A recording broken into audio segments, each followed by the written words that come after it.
I pledge allegiance to the flag of the United States of America and to the republic for which it stands, one nation, under God, indivisible, with liberty and justice for all. Megan, could we have a roll call, please? Jeff Arnold. Here. Mary Hasley. Here. Wendy Onuki. Here. Joe Reeser. Here. George Sleeper. Here. Letitia Wilkins. Here. Annie Brown. Here, thank you. And next we have an update by Van Buren County Commissioner Gail Patterson Gladney.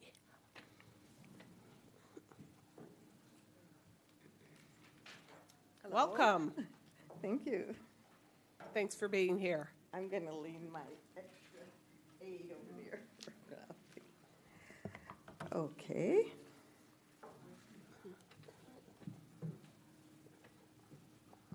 I wanted to let you know that I attended the 2024 Michigan Counties Legislative Conference in Lansing.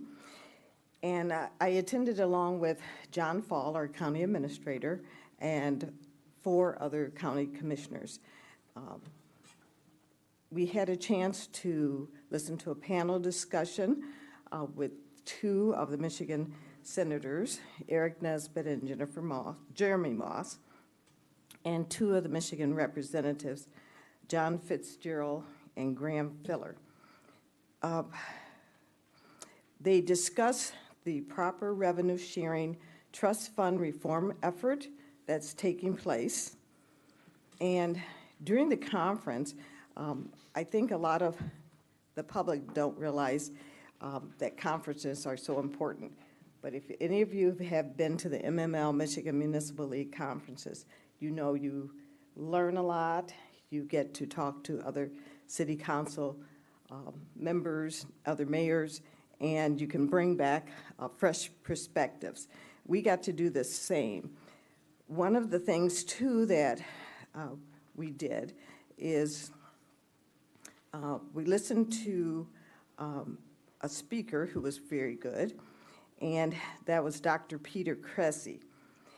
He gave a very good speech about Washington, Lincoln, Roosevelt, and Churchill. And he talked about a strategic approach to leading in the times of crisis and change. And during his address, he emphasized working together across the political aisle and with others who may not have share your same opinions. And I thought he did an excellent job. I'd like to share a quote that he gave. Success is not final. Failure is not fatal. It is the courage to continue that counts. And so in difficult times, keep working, keep struggling. One of the things that happened too at the conference is I received an award. I have to show it to you because my husband doesn't want to see any more awards. It's from the Michigan Association of Counties in recognition of earning the status of Certified County Commissioner. And so all 5 of us from Van Buren County received that along with other commissioners across the county, across the state. As you know, there are 83 counties, and quite a few commissioners attended. So if you have any questions about the conference, please see me or come in, or call or email. One of the things that I found out with conferences, I don't know if this happens with you, that now they decide to have dinner on your own. I don't know if you noticed that, but that's one way of saving money. So, but usually we get together with other county commissioners. I wanted to mention that the Van Buren County Veterans Social continues, and this month it's May 30th. You can go on our county website and see the updated flyer. The veterans have stated that it's very important to them to be able to meet with other veterans who have gone through the same experience. they know some key terms that ignite memories from when they were in basic training. I know my husband went to a veterans program, and they talked about the day room, which I had no idea what a day room is, but all the veterans knew what that was, and they were able to, laugh about some of the jokes that were made. So that's one of the things that I wanted to share with you. Also, during this month, it's National Treatment Court Month. And I'm going to read to you from Rachel Lindley what she has sent to me to share. During National Treatment Court Month, which takes place in May, we celebrate the specialty courts programs offered by the 36th Circuit, that's in Paw Paw, and the 7th District Court, which is here in South Haven, for individuals in the legal system dealing with substance use, mental health, or co-occurring diagnosis. Van Buren County operates 4 specialty courts: Adult Drug Court, men's and women's, Sobriety Court, Mental Health Court, and Family Reunification Court. She said that she would be remiss if she failed to mention our participation with Allegan and Ottawa County for the Regional Veterans Treatment Court. And these programs cater to about 200 participants annually. Each participant involved in these initiatives is provided with a tailored evidence-based treatment plan and collaborates with the presiding judge, court personnel, legal representatives, treatment specialists, law enforcement, peer support, DHHS, Department of Health and Human Services, and probation officers to ensure consistent support, treatment, and accountability. And those who have successfully graduated from the program secure employment, improve their education, meet financial obligations, and undergo comprehensive counseling and testing. And so consequently, the participants exit the criminal legal system to lead stable lives characterized by sustained recovery, restored hope, and fresh perspectives and opportunities. Concerning the courts, I don't know if you know that Judge DeStefano has stepped down, and now we have a new judge, Susan Metzger, who was appointed by Governor Whitmer. She is our 2nd female judge in the county's history. June is Men's Health Month, and I wanted to make sure everybody knows about Men's Health Month. I've been seeing over my life many men who do not like to go to the doctors. I don't know if you've seen that or not, but I'm going to encourage the men, and if you have sons, husbands, to go to make regular appointments for checkups. And some of the statistics for men's health needs to be changed. On the average, men live 5 years less than their female counterparts. Men have a higher death rate for most of the leading causes of death, including cancer, heart disease, diabetes, and suicide. And 1 in 2 men will develop cancer in their lifetime. Men make half as many physician visits for prevention as women. So I hope you schedule your checkup today. I'm going to give this to your city manager. And I will also give her some more information from American Cancer Society in case she wants to put that in her reports. As many of you know, mental health has been one of the issues that I've been talking about for over 8 years. And this year, this month again, well, next month we're going to have the Question, Persuade, Refer teaching again, and that's free. And it's a hour-and-a-half question, refer, persuade, refer training, and you do not have to be a mental health professional to attend the training. It's important in that you get to possibly be able to pick up on situations that could be where you could step in and help someone so that they wouldn't choose the alternative for suicide. And June 10th, from 12 to 1:30, there's a virtual class, and here's a QR code for that. And as you know, veterans are dear to my heart, and so there's a Veteran and Family Resource Fair coming up Saturday, June 8th at the American Legion Post here in South Haven from 10 to 2. It's free food, music, family-friendly games, multiple prizes, including $1,000 in home improvements. And you can also bring your, if you're a veteran, your DD-214, and they mentioned the last year's tax statement. I'm not sure exactly why they need that, except for certain services that the veteran might be able to sign up for. And I will give that to the city manager also. In case some of you are not familiar with some of the classes the Michigan State University Extensions offer, I'm going to give this to your city manager also. One of the next classes is going to be Wednesday, May 29th, 10 to 3, and it's about building a foundation for attainable housing. Some of the classes are free, some of them are $10 or $20. So I will give these are specifically for you or other officials. Another one is Governing Essentials Series, and then the 2024 Master Citizen Planner webinar series. And some of you might have attended in April, but I'm giving you these for those who would like to attend. And I think that's all I have right now, unless you have some questions. No?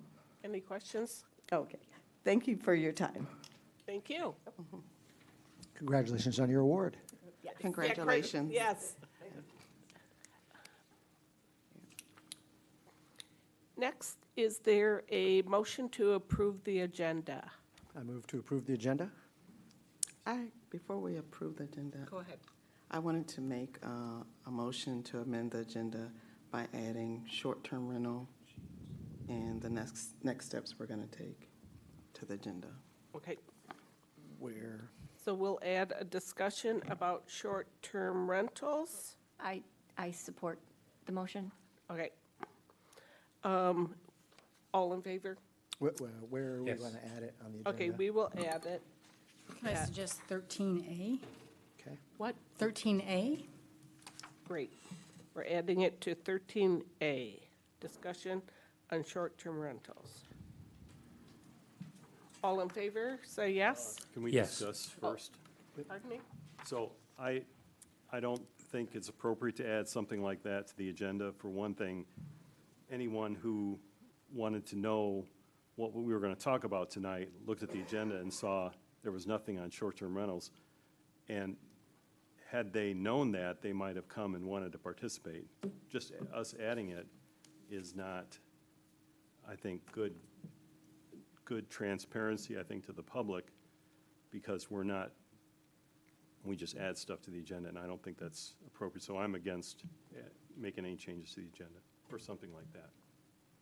I agree, because it wasn't obviously on the agenda, and people have no way of knowing that we were going to talk about it. Good point. Any other discussion? Mary? So I'm on the committee with George and Jeff, and I believe that this would be not a substantive discussion, but to identify what we would, trying to find the next steps. So it's more like an update, it's not substantive. I myself am wondering the status of short-term rental amendments that are coming. It's really separate and distinct from the priorities, which are focused on fiscal year 24-25. We have yet to finish the priority for fiscal year 23-24. We're quickly approaching that terminus, and it would be nice to know what we can expect in the next few meetings So it's really doesn't lack due process. It's to help identify or get the discussion started of what we should expect in the next 6 weeks or so. I would add, I'm also opposed to changing the agenda on the fly. When we added a beach safety investigation, or now short-term rentals, and when we had the Michigan Municipal Lead training, they told us this is not the best practices because it leaves the staff flat-footed. Kate, we can ask for an update, but she didn't prepare to speak about an update. And so she probably did all her homework about the things on the agenda. And while I'm sure she can speak knowledgeably about anything we ask, she was not prepared for that, and neither is the rest of her staff, and it's just not good practice. Joe? I don't think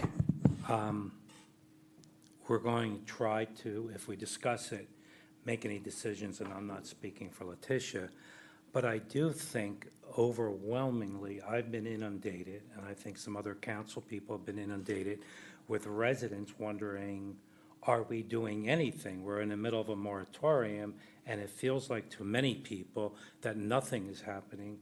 So to have a brief discussion on the direction we're going at least gives the residents some idea.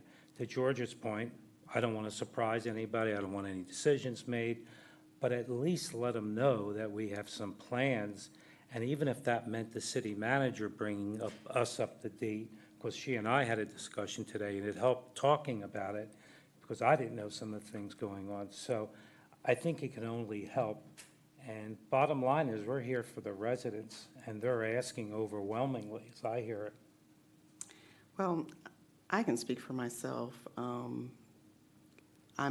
The reason is because, just like what Mr. Reeser is saying, there's so many residents who are concerned, who are asking, and maybe they're not here, but we're not making a decision. We're just having a discussion, and it's not about legalities or anything like that, but the people deserve to know. I'm getting emails constantly, I'm getting texts constantly, and I think just a simple discussion is not going to hurt. And I understand what George is saying. I'm not trying to throw any surprises or anything, but this is not a surprise. Everyone knows that short-term rental is a big issue and a big concern for the residents of South Haven. Just to the council, remember when you want to add something to the agenda like this, at least please let the mayor and the city manager know in advance. Any more discussion? Do we have a second on this? Mary I did. Yep. Yeah, Okay, we have a roll call, second to please. amend. Yep. Arnold No. and Hasley, Yes. Onuki, Yes. Reeser, Yes. Sleeper, No, Wilkins, Yes. and Brown. No. That is 4-3, motion carries. Thank you. I'd make a motion then to approve the amended agenda. Second. All in favor say yes. Yes. Yes. Opposed? Are we all set now? Okay, moving on. Public comment for items on the agenda, excluding items scheduled for public hearing. And you have up to 5 minutes.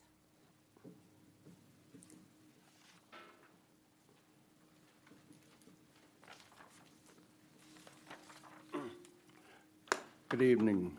I'm Remy Rubin, 622 North Shore Drive, but I'm here as president of the First Hebrew Congregation, a house of worship at 249 Broadway. And we are very concerned and opposed to extending the social district beyond where it is. Just to give you a little bit of a background, and some others will talk also. Back around maybe 2010, 12, we couldn't figure it out. Joe had a small taco bar, a restaurant across the street. They came to us for approval for a liquor license because we're within 500 feet. We thought we would be good neighbors and allow him to have his liquor license. He said he was only gonna, do inside service. Well, unfortunately, It expanded initially to a biker bar for a while, which caused a lot of noise and racket while we're having our services. We have Friday night services, we have Saturday services, and of course, if you do extend the time of the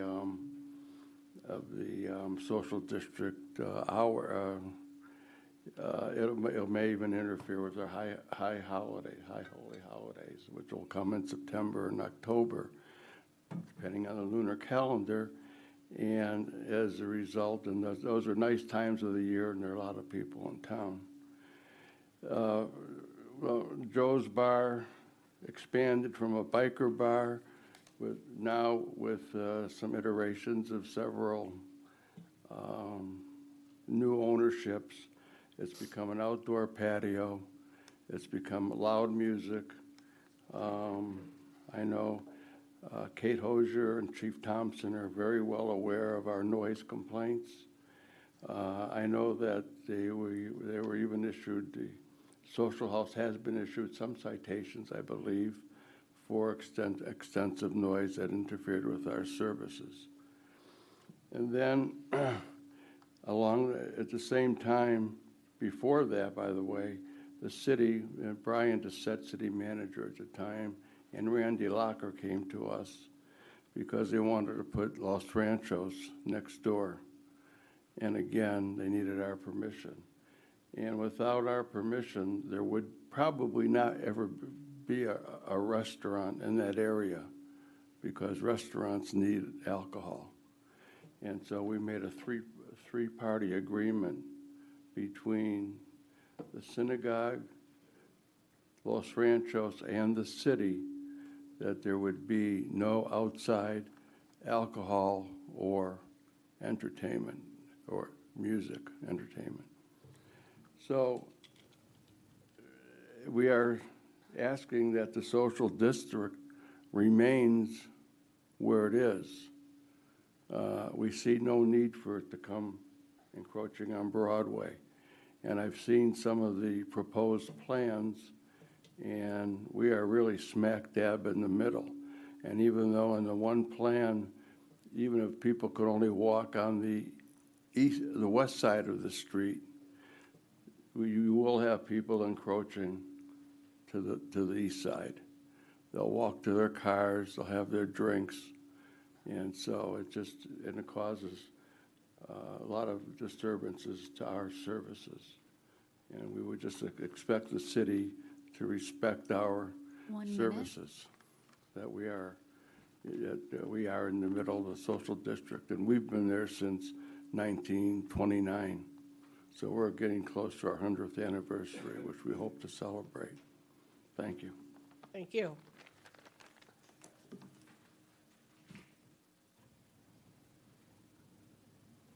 Good evening, Commissioners. I'm Brian Spalding, President of the Lighthouse Point Condominiums. There's 8 condominium units in the building on Kalamazoo Street on the west side. And we're not opposed to the social district. We're just opposed to having it on our side of the street. There are no bars on that side of the street or restaurants. As far as option number 1 or 2, we have no problem with that. Option 3 would only take in consideration the east side of that street. And I noticed on the drawing for option number 3 that the signs are still on the west side of that street. So I would assume that's just a mistake. So we were opposed to option 1 or 2, but we're happy with option number 3. We have no problems. I know that during the winter, of course, it's a colder weather, so it didn't give us a good idea on how that social district was going to work, but I'm told there didn't seem to be any problems. From one of our owners is there all winter long, and she said she didn't see any problems. So I appreciate you letting me speak about this. And hopefully, if you do approve one of these, that it would be option 3. Otherwise, we're adamantly opposed to having people walking down our side of the street with drinks. Thank you very much. Thank you.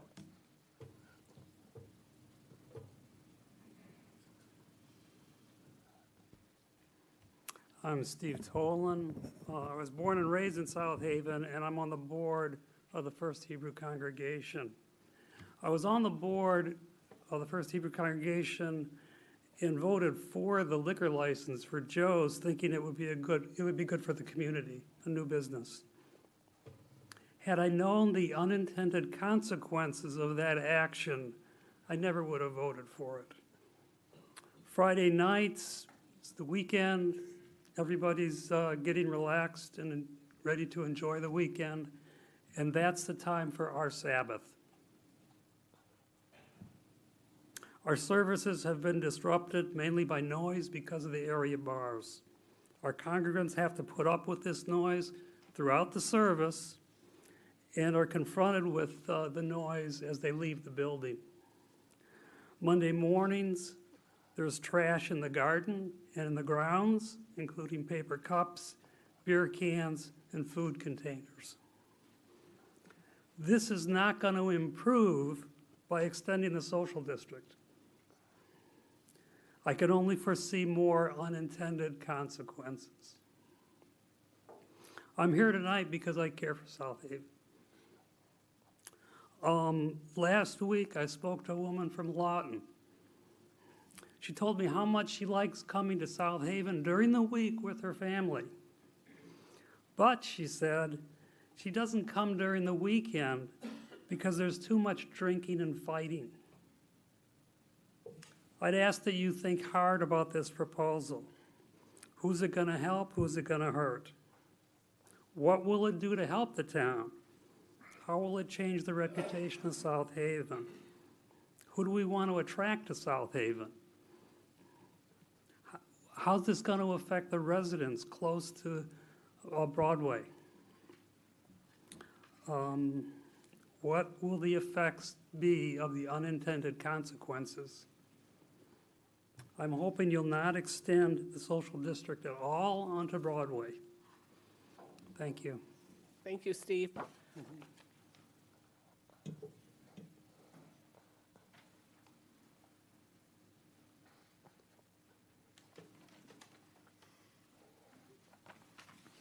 Dana Hollinger, 1443 Clark Place, here in South Haven. So again, please do not extend the social district into the 200 block of Broadway, either side of the street. The proposal to extend the social district boundaries into the 200 block of Broadway and then to expand the months at which the social district could be operating would be harmful to the First Hebrew Congregation of South Haven. Like Remy said, our synagogue is located at 249 Broadway, corner church in Broadway. It's been our house of prayer and worship since 1929. Our Jewish Sabbath begins on Friday evening, concludes on Saturday evening, and our congregants should not have to encounter the public consumption of alcohol as they enter and leave our house of worship. And that's extremely likely because we have sidewalks on both Broadway and Church, and we immediately have 3 liquor serving establishments, one to the north, one to the south, and one to the east. Last summer, we experienced a lot of difficulty with amplified music from the patio across the street, and the music would permeate the sanctuary during our Friday evening worship services. It created distractions. It was easily heard as loud as the rabbi was speaking. We're concerned that public consumption of alcohol only literally a few steps from our front door will create yet another source of disruption or distraction during evening and afternoon prayers. Okay, I can't speak for other houses of worship in the city, but I doubt any one of them would want the city to facilitate and encourage the public consumption of alcohol adjacent to their front steps either. It's just a fact of geography that they tend to be more in the residential districts and more at the edge of the commercial district. It's also my understanding, and we talked a little bit about the early days of Joe's Crab Shack or whatever, Michigan control law regulations say a liquor license cannot be granted without consent if the requesting establishment is within 500 feet of a house of worship.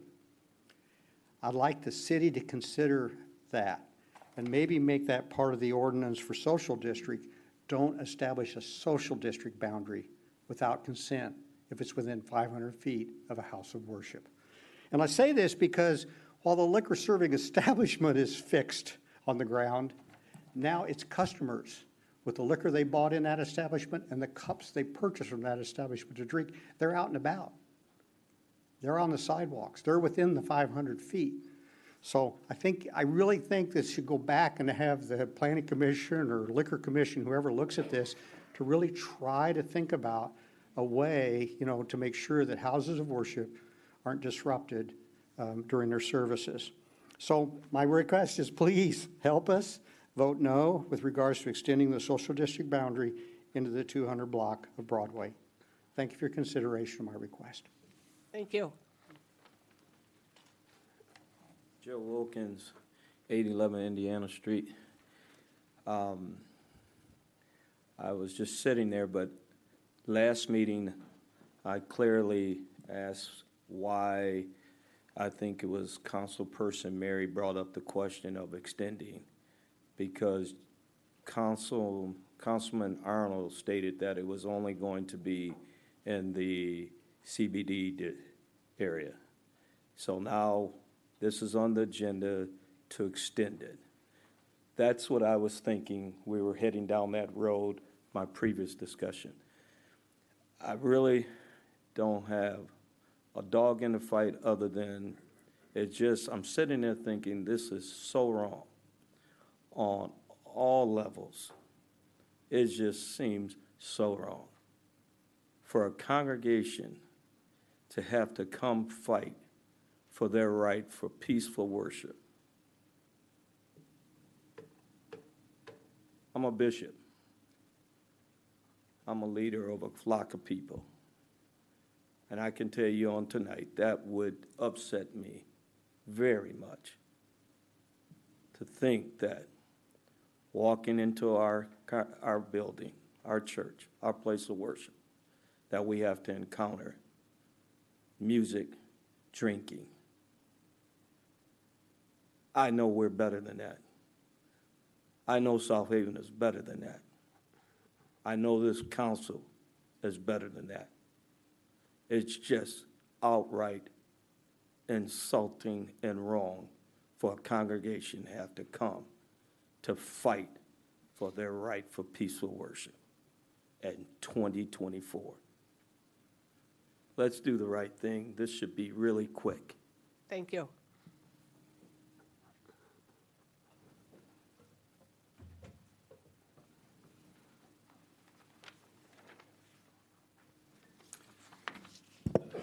Mike Campbell, 216 Erie.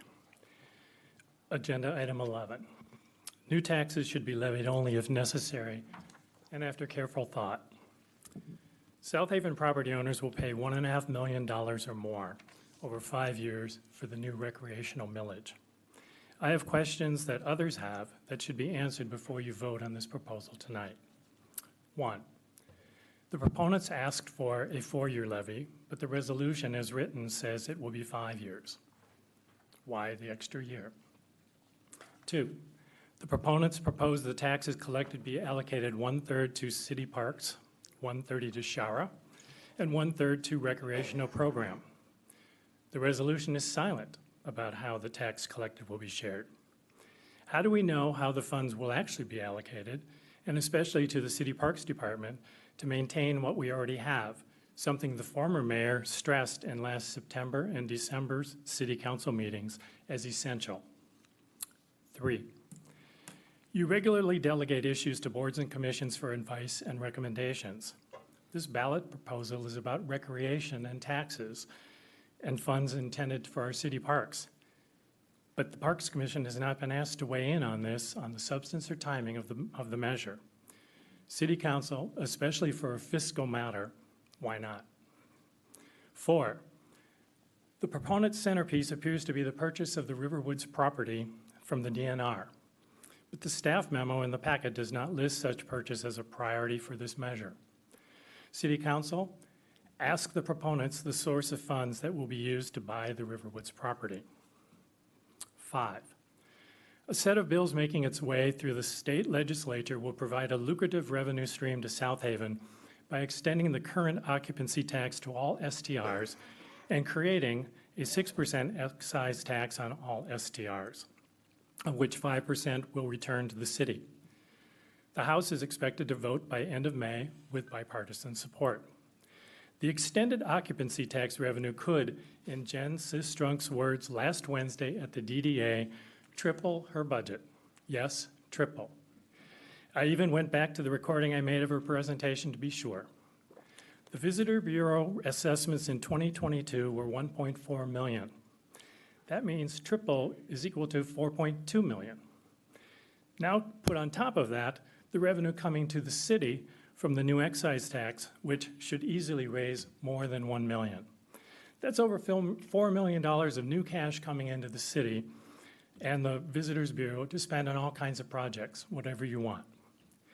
City Council, is it prudent for you to put forward a ballot measure today that would tax South Haven property owners when this state revenue windfall is just around the corner that could pay for all of this?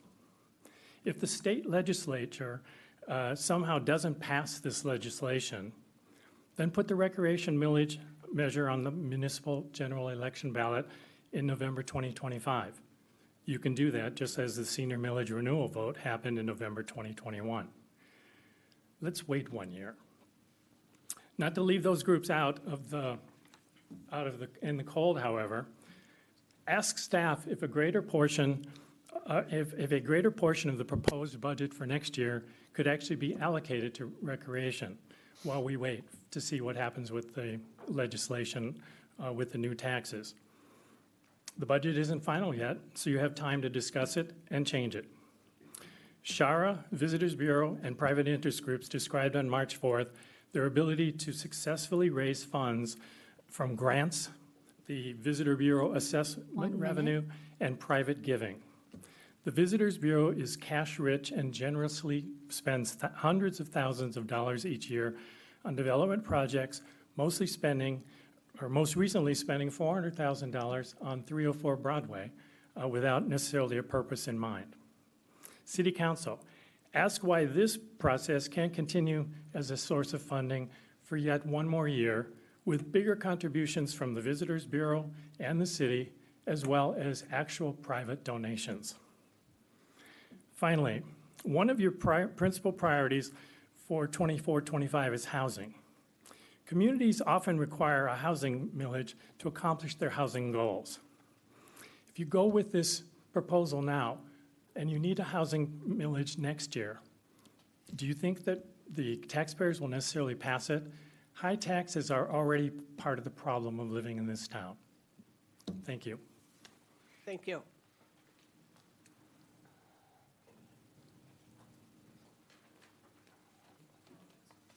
Hi, I'm Fatima Tucker. I live at 1051 Phoenix Street. I wanted to address the Parks and Rec millage proposal. When I initially saw the list of millage goals, I thought, great, upgrade parks and rec facilities. But then I noticed that pickleball courts and dog park were listed above recreation for all ages. I'm sure it was an arbitrary decision to put recreation for all ages last on the list, but all ages stood out as second to dogs and pickleball. Today, I would like to shine a spotlight on recreation opportunities for all ages. Here in South Haven, right now, to my knowledge, South Haven offers very little in the way of free rec programming for local youth that extends year-round and exists outside of the school. We have plenty of opportunities when the weather is warm, but where do our students go during the colder months to socialize, play sports, or engage in creative opportunities? As a parent, I've spent thousands of dollars in gas traveling to Kalamazoo, Holland, and nearby communities for my children to engage in enrichment activities. We've lost many parents and students to other communities simply because we do not offer adequate indoor programming. We lost many students and families. Children kind of drifted away, faded out of sports because they couldn't get to where the sports were happening and they couldn't afford the fees. There were many talented people who lost these opportunities simply because of distance and money. The quick solution, it seems, is to point to our school system to solve this problem, but our schools are already go above and beyond, and we need to stop expecting them to be the remedy for everything related to children. They should not be expected to extend their time and facilities further than they already do. I would like to see the city set its sights on building a new, more intentional vision for our all-ages population. I propose we come up with a longer-term plan that enables the community to engage in recreational activities year-round. I think the pickleball court and dog park can wait while we craft a vision and garner funding for an indoor recreation center. I know in the near past there have been large donation matches waiting in the wings for this type of facility. The focus needs to continue turning toward our younger population and year-round residents. Lake Vista and the Senior Center have pickleball courts for those who want to play. We don't need more pickleball courts. And I'd like to note that there are many communities across the country trying to get rid of outdoor pickleball courts because of the noise pollution. They generate an above-average decibel for their surrounding neighbors. There's a New York Times article that discusses legal battles being fought right now because of these disturbances. If we truly want a town to attract visitors and a strong economy, we need to invest in healthy spaces for all ages, all seasons of the year. We live in a time when children are becoming less active, less social, and addicted to phones and video games. It is time to step toward giving our children space to move and interact outside of school. In regard to the walking and biking paths on the millage proposal, I'd like to know more about where they're going to be and which paths are going to be created. Right now, our Baseline Middle School needs a better path to Phoenix Street, actually Baseline and North Shore.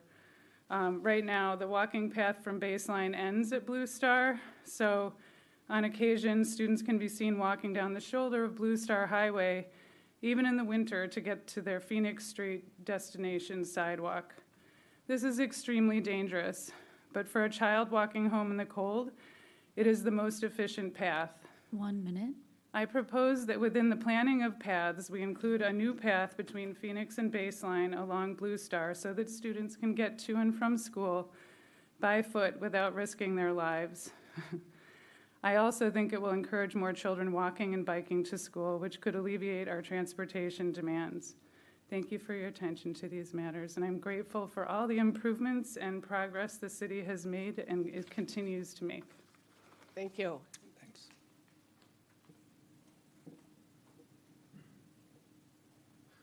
Hi, I'm Scott Reinert, 543 Quaker Street. I'm involved with the South Haven Area Recreation Authority, the Visitors Bureau, and I'm on the Parks Commission for the city as well. So I presented to you all, along with several others, back about 2 months ago now, at your workshop to talk about the recreational millage. I know I won't have time to address all the questions that were answered, but when it comes up to talk for you all to discuss the agenda, I'd be happy to come up and answer any questions. So what brings us here tonight is that we're kind of under a deadline now. We talked about this a couple of months ago, but in order for this ballot proposal to make the August ballot, it needs to be decided by next Tuesday, basically, and this is the last, obviously, council meeting before then. You have before you the recommended language. We recognize that that is pretty broad, and some other folks have addressed that as well. In talking to members of the community, I sense pretty broad support in general for recreation. However, the language as written, I think, needs to be, we need to be clear to folks exactly what we're going to spend and how we're going to spend it and how we're going to invest it on recreation. I think folks are looking for us to say it will be allocated 100% towards recreation. So what our thoughts would be is that if the council decides tonight to allow this to go on the August ballot, we would work with city staff and with the council over the next 4 weeks.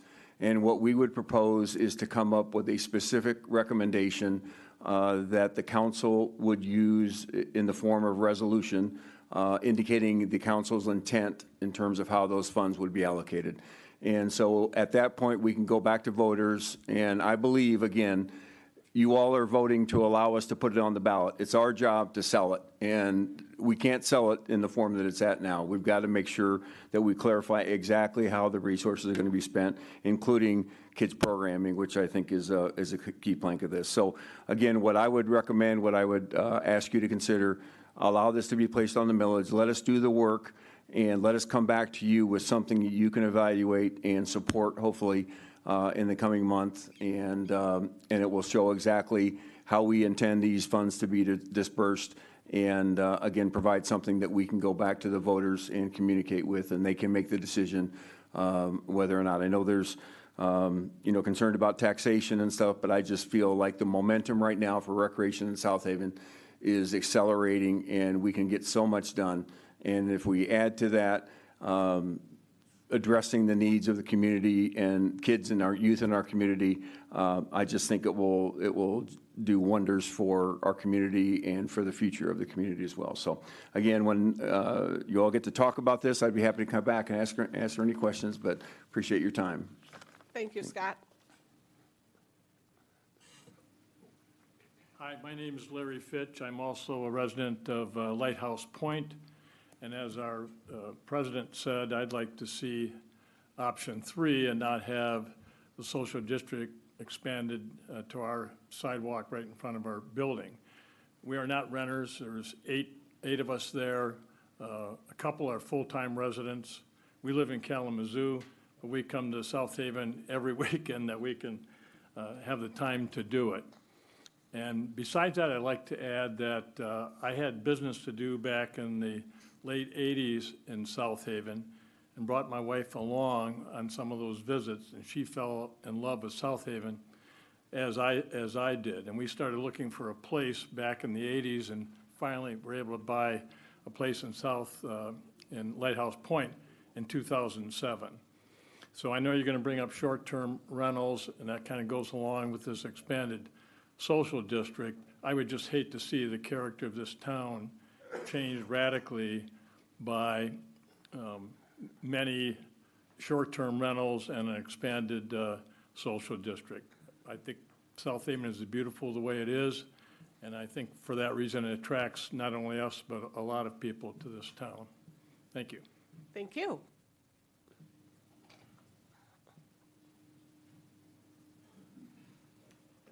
I'm Ross Stein, 14149 73rd Street. I'm wearing my Shara hat tonight.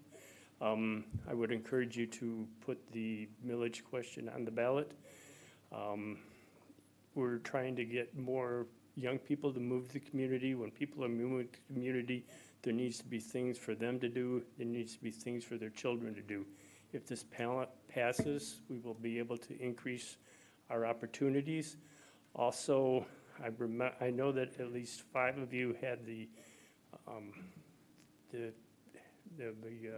MTA magazine cover at your September meeting, that recreation is an economic boom. So if you get the economic boom, the recreation going will help the city thrive, because it creates opportunity for children and families to come. Thank you.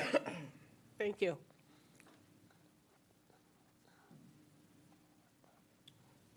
If I address everybody, my name is Brett Witkowski. I'm the director of the Road Commission. Oh, I'm sorry. You have to talk to us. Oh, Plus, I got to talk to you. We need Okay. you at the microphone, too. Sorry about that. That's fine.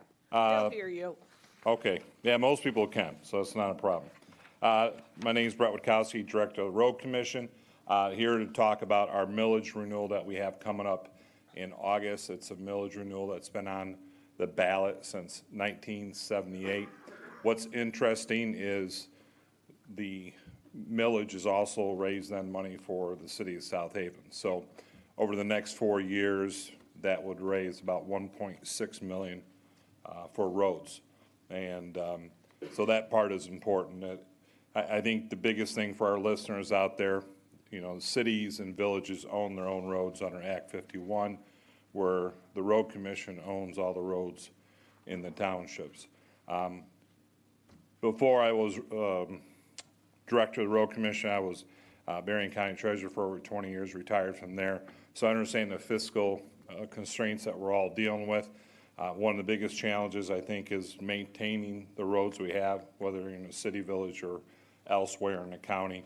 We're very fortunate, only one of 31 counties in the state that have a millage like this. And then on top of that, of the 18 townships, 17 of those have a millage in addition to that. So the millage raises for us at the Road Commission about $2.7 million a year. The townships raise through their own millage about $4.8 million a year. So that helps us maintain what we can of the roads. Just give you an idea, if we're going to build a road from bottom up, it's a little over $1 million a mile. So as you can see, it doesn't take long to go through all that money. So we're hoping we can have the city of South Haven support. We do have a proposed resolution for you to consider at a later point. Not in this meeting, obviously, but as one comes up. And we do work with the cities and villages around the county. I see you have on your consent calendar to work with the Road Commission, do your PASER ratings. We have contracts with just about, I think we do with all cities and villages throughout Van Buren County to work with each other. And just to give you an idea of the amount of road miles we have to cover, when we plow snow, we are plowing from South Haven to Fort Lauderdale and back in one day. That's how many miles of roads that we have to maintain. So on a budget of $25 million a year, you can see why having a road millage like we have here since 1978 is very important. And it's because the headlights got pushed down, it's going to go down to 0.9721 for the next year. So glad to answer any questions. I do have pamphlets if I could leave them there, and I'll hang around the meeting if people have any questions about that. Do you have any questions? Any questions? Nope. Okay. Thank you. Thank you, Brett.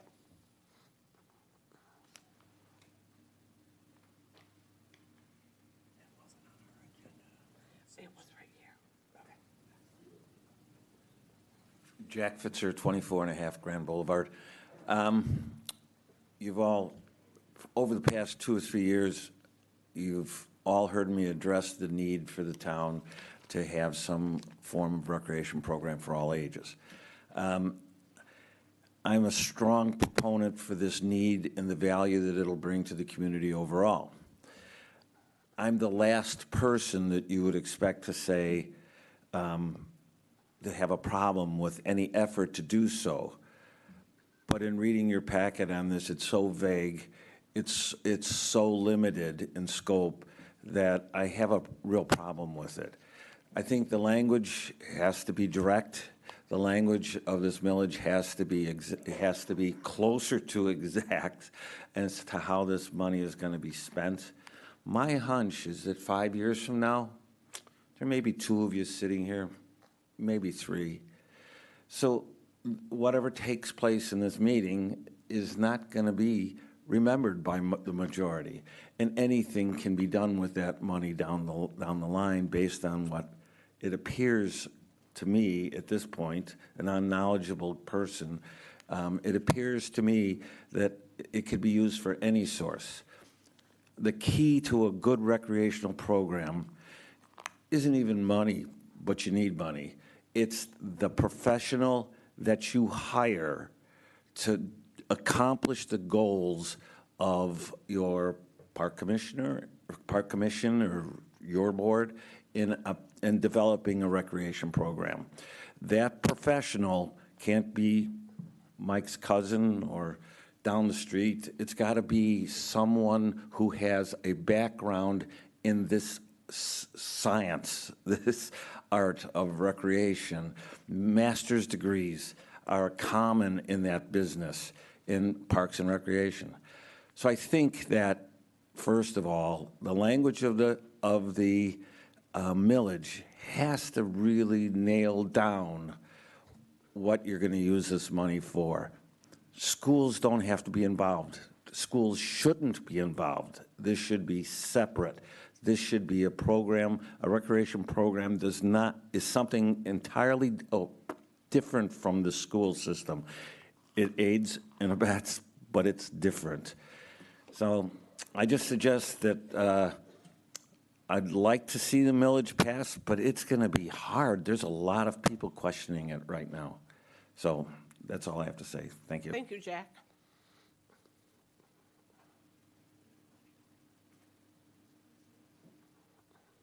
Any other comments? Take your time. Good evening, Jim Slattery, 116 Van Buren. I want to see the millage go through, but I cannot, I can't go along with the verbiage that we have in here. It's very vague. It's wide open to do whatever you want to do with the funds. You're asking me to put out more money towards the millage, which I'm willing to do if I know where it's going. With the verbiage we have on this paper and in the document, we don't know where it's going. So if that can be cleared up and we can kind of point to where we're going to be spending this money, that'd be great. And that's the only thing I have. Like I said, I'm for it. I'd like to see it go through, but I can't see it in the current state. Thank you very much. Thanks, Jim.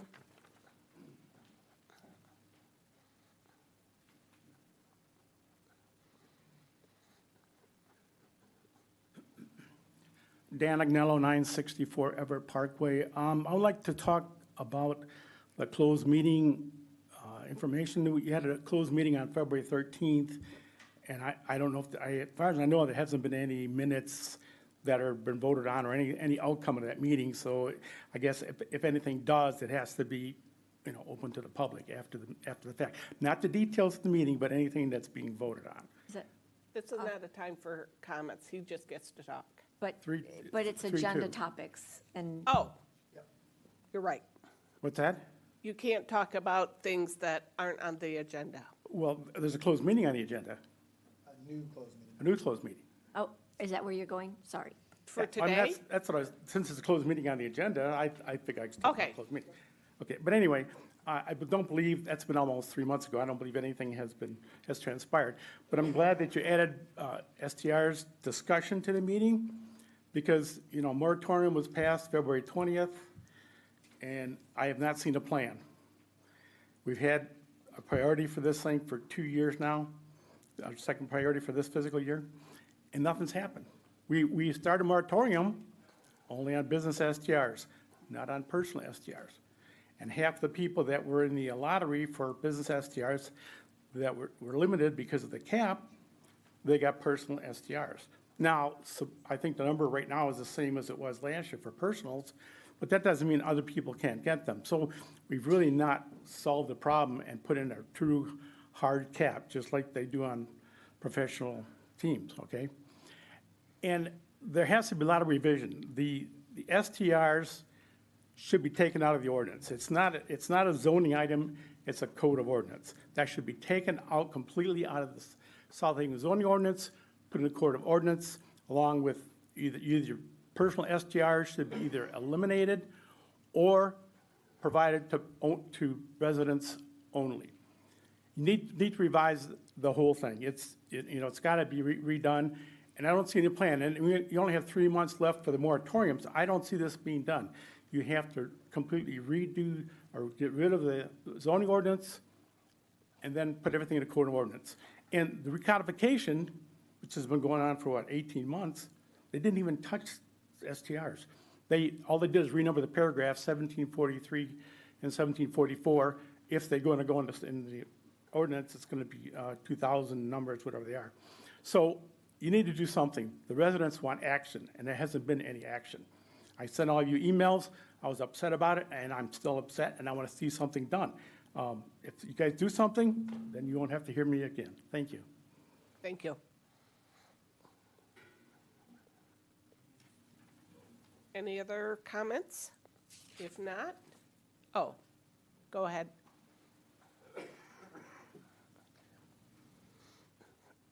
Hi, I am Rosemary Fitzer. I live at 24.5 Grand Boulevard, and I just want to go back one more time to our recreation and our millage question, because I think it's, as some other people have said, it's very, very timely right now. I think everybody in the room is going to agree that we want more recreation for all ages. But this needs to get the millage. If we don't put this millage on the ballot this time, then you're putting this off for another whole year. It doesn't matter what you say, what you plan, what you want. These same kids that aren't getting recreation won't. Same pickleball courts that aren't there won't be. I believe it should be put on the ballot, and that the people from all different parts of the community who want this and want it for various reasons, it's their job then, between now and then, to explain and to try to promote it. It's the job of the city to create the verbiage and explain to the satisfaction of all citizens what you're going to do with the money. But I believe that it should be put on the ballot now. The idea of waiting till putting something on until next November 25th, why? We've waited years and years and years. Why are we waiting? Why wouldn't we just put this on? If you don't come up with a good solution of how to do it, then the community just won't vote for it. But at least give us a chance to vote for it. And I think that it's also important to understand that when you're talking about something like pickleball courts, the average age in this country today of a pickleball player is 35. So this idea of buying this property, which is a wonderful opportunity for the town that's never going to come again, property right along the lake with all these things, an area where you can have recreation that's not in somebody's backyard, so all these things would be wonderful. So I think that people just need to understand that it's for all ages, the pickleball thing. There are courts at the senior center. Only seniors can use them. So it's not just seniors that want more outdoor pickleball courts, it's everybody. It's the 3,000 people that show up every Saturday in the summer to play at the high school. And yes, there's courts at the high school. A lot of people don't understand that those aren't pickleball courts. They're things that are drawn onto a tennis court with not the proper room, it's not a pickleball court. And so there's just lots of people that come to a community also. Ask the Visitors Bureau. We travel everywhere I go, except here. I can find a court that the community has built that lets me as a visitor play. Sometimes it's a mile fee, sometimes it's not. But I can go there. Doesn't matter how old I am, doesn't matter where I come from. And we really need that too. But I just think that I'm a little concerned about the timeliness of getting the question on the ballot and not waiting another year and a half to do it. Thank you. Thank you. Any other comments? We will move on to the consent agenda. Is there a motion to approve the consent agenda? I move to approve the consent agenda items A through I. Second. Roll call, please. Hasley, Yes. Onuki. Yes. Reeser, Yes. Sleeper, Yes. Wilkins, Yes. Arnold, Yes. Brown. Yes. Moving on to new business. Yep. So where's that? Yeah, okay, moving on to new business. The city council will be asked to consider approval of resolution 2024-18, a resolution setting a public hearing date for the fiscal year 2024 to 2025 budget to be held on May 20th, 2024 at 7 p.m. Kate? Yep, Mayor, this is that time of year where, I'm not sure where there's a lot of feedback, but we set the public hearing, so nothing to be discussed tonight, but just to set that public hearing for the next city council meeting for May 20th at 7 p.m. Okay. Is there a motion to pass the resolution? I make a motion to approve Resolution 2024-18, a resolution setting a public hearing for public hearing date for the fiscal year 2024-2025 budget. Second? Any discussion? I just would like to inquire for the budget and the information. I've been looking at budgets from other jurisdictions, municipalities. And for the transfers in and out in the budget, they actually say which funds it's going to and going from. And I haven't seen that in ours, and I didn't know if that might be something that could be added for the budget discussion. I'd have to check with Michelle Argue, our finance director. I'm sure that she'll be present for that public hearing, should anyone have any questions. I do know it's a very in-depth document. There's a lot that's going in there. And many times, as you'll see in like your summaries, you're gonna see a bulk transfers in, transfers out, but each individual fund is gonna show those transfers out. They are not necessarily itemized, and if that's what you're asking for, that's something different, but each individual fund is gonna show those transfers in and transfers out. It just would be more transparent to know exactly from which funds money is going into and out of, so it is more itemized. I know they have not been done that way. I know every municipality is different, but I think that would be helpful for budgeting purposes in the future. And to the extent she might be able to add that. Any other discussion? Okay. All in favor say yes. Yes. Yes. Opposed? The motion passes. Next, number 10, the City Council will be asked to consider approval of the following special event applications. A, special event application 2024-17, the Festival of Cars Cruisin' for Kylie 2024, to be held on June 8th from 5:30 to 4 p.m. in the Huron Street Pavilion and entire parking lot. B, special event application 2024-25, Barbecue 2024, to be held on Friday, August 9th, 2024, from 4 to 8 p.m. in the Huron Street Pavilion as part of the National Blueberry Festival event. Is there a motion to approve those special events? I would move to approve special event application 2024-17, Festival of Cars Cruisin' for Kylie 2024, as read by the mayor. Special event application 2024-25, Barbecue 2024, as read by the mayor. Second. Any discussion? If not, all in favor say yes. Yes. Opposed? The motion passes. Those are approved. Number 11, the City Council will be asked to approve Resolution 2024-19, a resolution approving and certifying a ballot proposal for a millage for the acquisition, maintenance, and improvement of parks and other recreational areas and the operation of recreational programming. Kate. Thank you, Mayor. This is an item that has been brought to you after you've heard you've received presentations on it from the South Haven Area Rec Authority. Also, you've heard from a number of people in the community, many you've heard tonight. You've also received a number of emails today, as well as previously, in support of a recreation millage.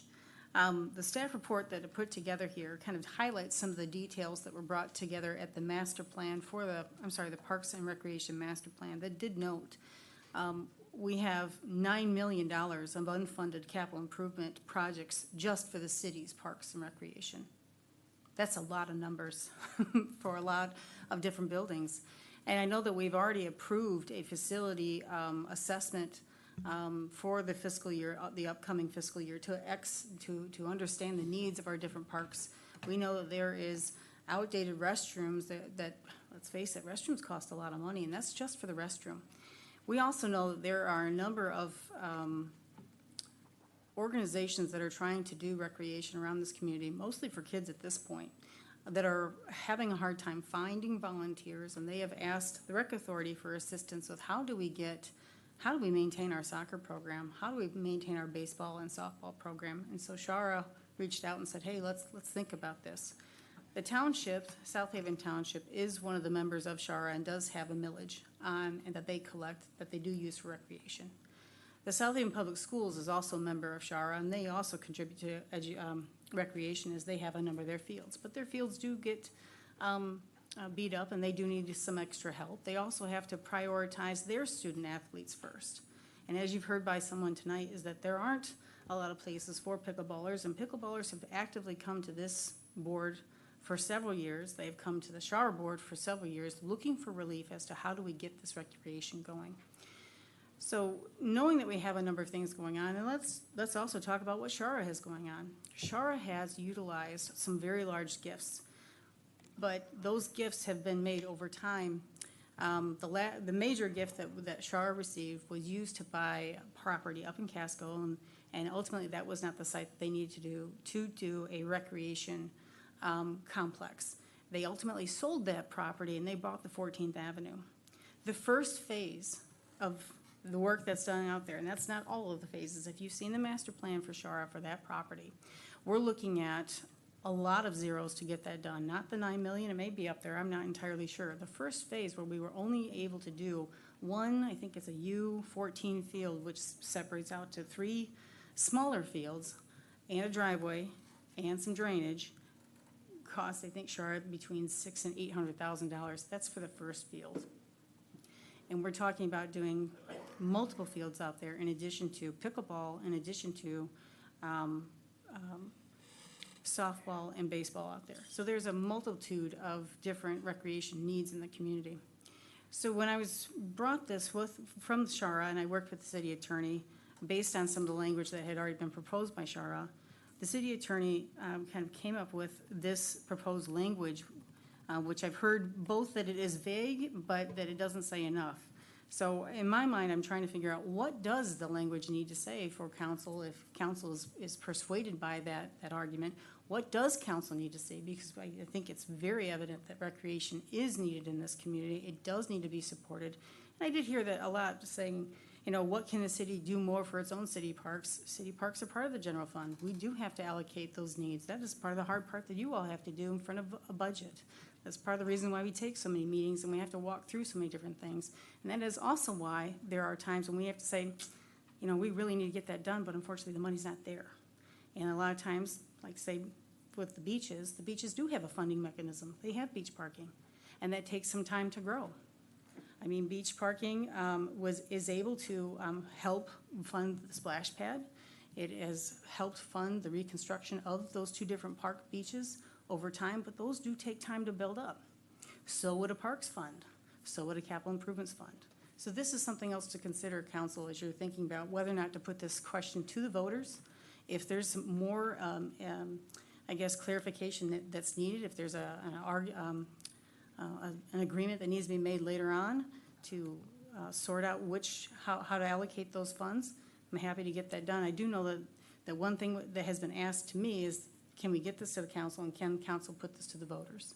And I should know, and this has been brought up by Member Hosley, which is, you know, how do we restrict how much of that millage funding is collected by some of the TIF districts?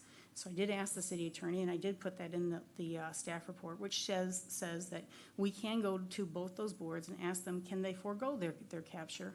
The one board that cannot forego is the Brownfield Authority, but the Downtown Development Authority and the LDFAs could forego their capture should council ask staff to go and make those arrangements if they'd like to put this on the ballot. I know I've given you a lot of information, and I know you've heard a lot of comments tonight, and I know we've gotten a lot of emails, so I'm here to answer any questions you may have on this topic. Questions? Joe? Yeah, the part that I'm a little confused about is the TIF incremental funding district. And it talks about it says, and I'm quoting, it could capture millage funds, Brownfield Development Authority, Downtown Authority, and the Local Development Finance Authority. That seems really vague, and I'm not sure what to make of that. So can you explain that? Yes, I'm going to specifically go to the language in the resolution.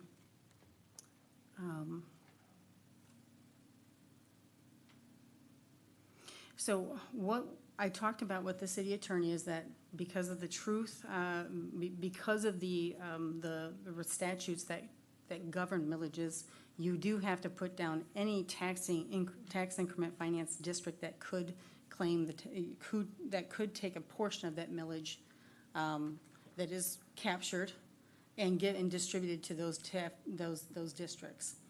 So the Downtown Development Authority is a tax increment district that is able to take a portion of taxes and then use it for their mandate. So this DDA is required to spend it on capital improvement. What you could do is you could go to those tax increment financing districts and you could say, instead of capturing that money, will you waive it and give it to the city for the recreational purpose that this was passed? We've done this already with the the DDA has already given us that kind of an agreement with the narcotics millage. So you can approach those two, and I have to say could, because by statute, if they can collect it, you have to disclose it in the millage language. So just a follow-up question to that. Could we opt out on 2 of the 3? I don't think we can opt out in the Local Development Finance Authority, but can we opt out on the other 2?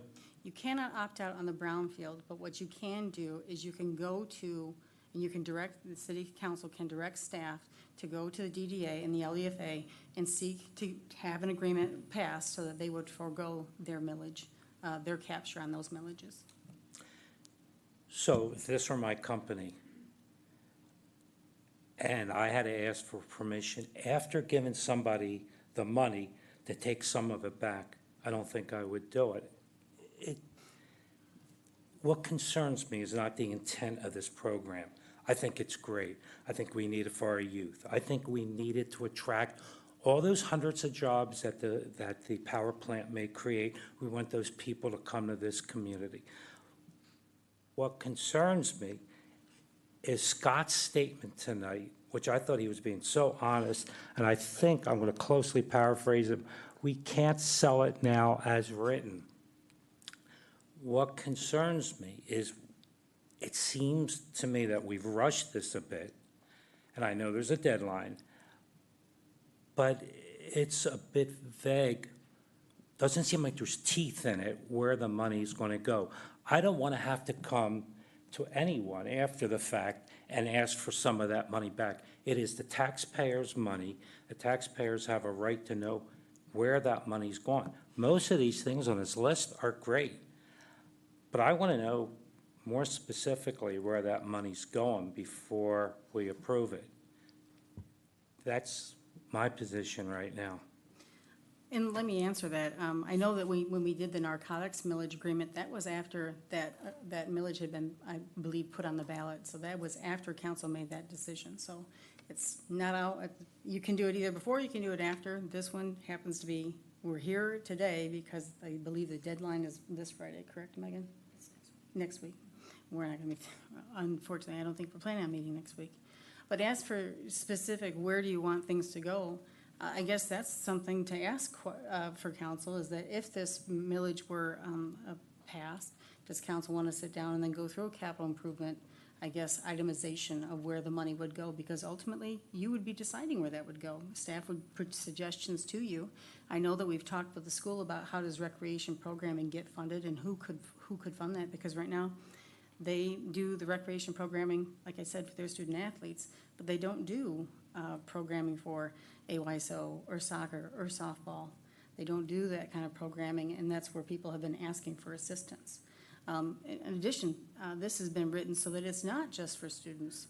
One thing I keep hearing from a lot of people in town, in fact, I just heard it today at Safe Kids Bronson South Haven, is that people want to recreate with their kids. They don't have those opportunities. It's either the kids have this area to go to, the parents have nothing. So you're either 0 to 18, there's something for you either through the school or through some kind of nonprofit. There is nothing from 18 to 65, depending on when the senior center kicks in, and then you've got the senior center. There's a wide area where people are not able to have any kind of recreation program, and that's something that Shara had thought about, and that has come up in that master plan process. So I'm here to help facilitate what council would like to do. I just need the direction as to what you need to see from us to make this go. And our school is losing students because of lack of recreation programs. I have something to add or discuss. Wendy? Thank you. I am also very supportive of recreation for families and all adults. I think it's really important and something that we can improve on here. As someone who has had young kids here, we've utilized every park possible, done the bike trails, done all the things. I go to other towns and I see they have recreation centers or community centers that have so many options for enrichment. And to someone's point earlier, it's not than relying on the schools who are already stretched for their resources. I just feel like that would be important. And I know, Kate, you're saying we can have that conversation of what we want to see, but to me, I feel like we're pulling the cart before the horse, or however that saying goes, that we should have that looked at and discussed and itemized prior to approving this to go on the ballot. So for that reason, I feel like written as is, and to me, that's the only option. We are only able to approve what is in front of us. I think it's not ready yet. So does after we vote tonight, will the language on the ballot change? If there's a majority vote for this resolution, then the ballot language would not change. It would be sent to the county clerk. If there is no vote to approve this resolution tonight, I'm happy to go back to the city's attorney for the next ballot. I just would like to know what you need to see. Right. I'm a little confused as to what you need to see, so I just want to make sure that we're not spinning wheels, just giving you what you need to see. So the language that was in our packet, that's been approved by our attorney? That's correct. Thank you. Okay, I would like to make a motion to approve Resolution 2024-19, a resolution approving the certifying the ballot proposal for the millage for acquisition, maintenance, and improvement of parks and other recreational areas, and the operation of recreational programming. is there a second? Second. Any more discussion? Yes. Mary? Thank you. I, like others, do support recreation and do think it adds much to the community. Like others, I am concerned about the lack of clarity with the language. I appreciate the offer to work on a message to clarify how it will be spent, but my concern is staff is already stretched thin and we have other priorities that I anticipate requiring the staff's time in the next month. And I also, out of caution and trying to be thorough, I went back into the 23-27 rec and park plan that goes not just for the city, but also the township. And it looked at a millage, and it gave 2025 as the date for the millage. It also looked at a full-time park director position by 2026. It gave, maintain parks and facilities. It had a lot in there, and this is, I appreciate the need to get things going, but this is, as Wendy said, the cart before the horse. It's we just spent much money and much time on updating our 23-27 park plan, and this is not aligning with it. Pickleball courts, yes, they can go up 14th Avenue. They were identified as Black River Park. The dog park was identified at Shout Park. It encouraged us to partner with the county for a bike trail. It encouraged us to identify new opportunities, but in existing spaces. And the millage doesn't seem like a lot, $500,000. But for people who are stretched thin and living paycheck to paycheck, it can be significant. And I was at a Women Who Cares meeting last week and heard from a mother of students where students cannot participate because their families would have to pay for different activities in the school, and they don't have the money for that. So if the millage passes, then they'll have that, and they'll have even less money to assist with their children. There was the question about, is this being used to purchase property? Our own master plan didn't discuss purchasing property. And I would like to better understand, why this hasn't gone before the Parks Commission also, just trying to make sure everyone's aligned. And more importantly, I would like to better understand in the resolution, the first two whereases, with regard to the Headley rollback, and I would like to understand what is the ramification of those two paragraphs together. You know, does that affect, does the effect of those two, how will that affect the overall millages that we have? Because currently if this is added, we'll have almost 43 mills for our non-homestead properties. And if we did pass this, how does it affect our ability to request a millage for affordable housing? It's not clear from the staff report how the 15 mil limitation in the charter is affected by this and how that would tie our hands for subsequent actions that we would want to take. I'm just trying to take a long-term look at this as opposed to piecemeal. I would also like to understand why this is 4 years when it was, 5 years when it was initially proposed for 4. I appreciate that we can ask the LDFA and DDA to not take it, but as Councilman Reeser indicated, once they already get it, what's their inclination not to? And if my memory serves correct, the agenda packet in July 21, the July 19th agenda packet for their narcotics millage, actually had an agreement from the DDA to waive that. So that was all done before the city council voted on the ballot language. And what is the percent that would take off the top of the millage if they didn't get it? You know, what percent does the BRA get and the DDA get? It's just, we're asking our community, our taxpayers, to pay for this millage that is quite vague, and lacks clarity, and somebody may expect it to help their children, and it may not, and then they're going to have additional expenses. And especially in light of the current pending legislation in the state that could cause significant amounts of money to come to our community that would help with this very thing, that seems like that would be very beneficial. And again, I'm focusing on trying to be cautious with what we're asking of our community and our taxpayers. So, you know, there were several questions in there. We can go through them. I think that, oh, and one last thing is, you know, at the March meeting, you know, it was represented that the township would also increase their millage. They're currently at a quarter mill, and this is not tied to each township and city's millage passing. It would be nice that if we are going to ante up, and when we ante up because of the tax base, we are paying 3 times as much as the township pays. So I can appreciate the township communications that we got, which were several, asking us to put this on the ballot.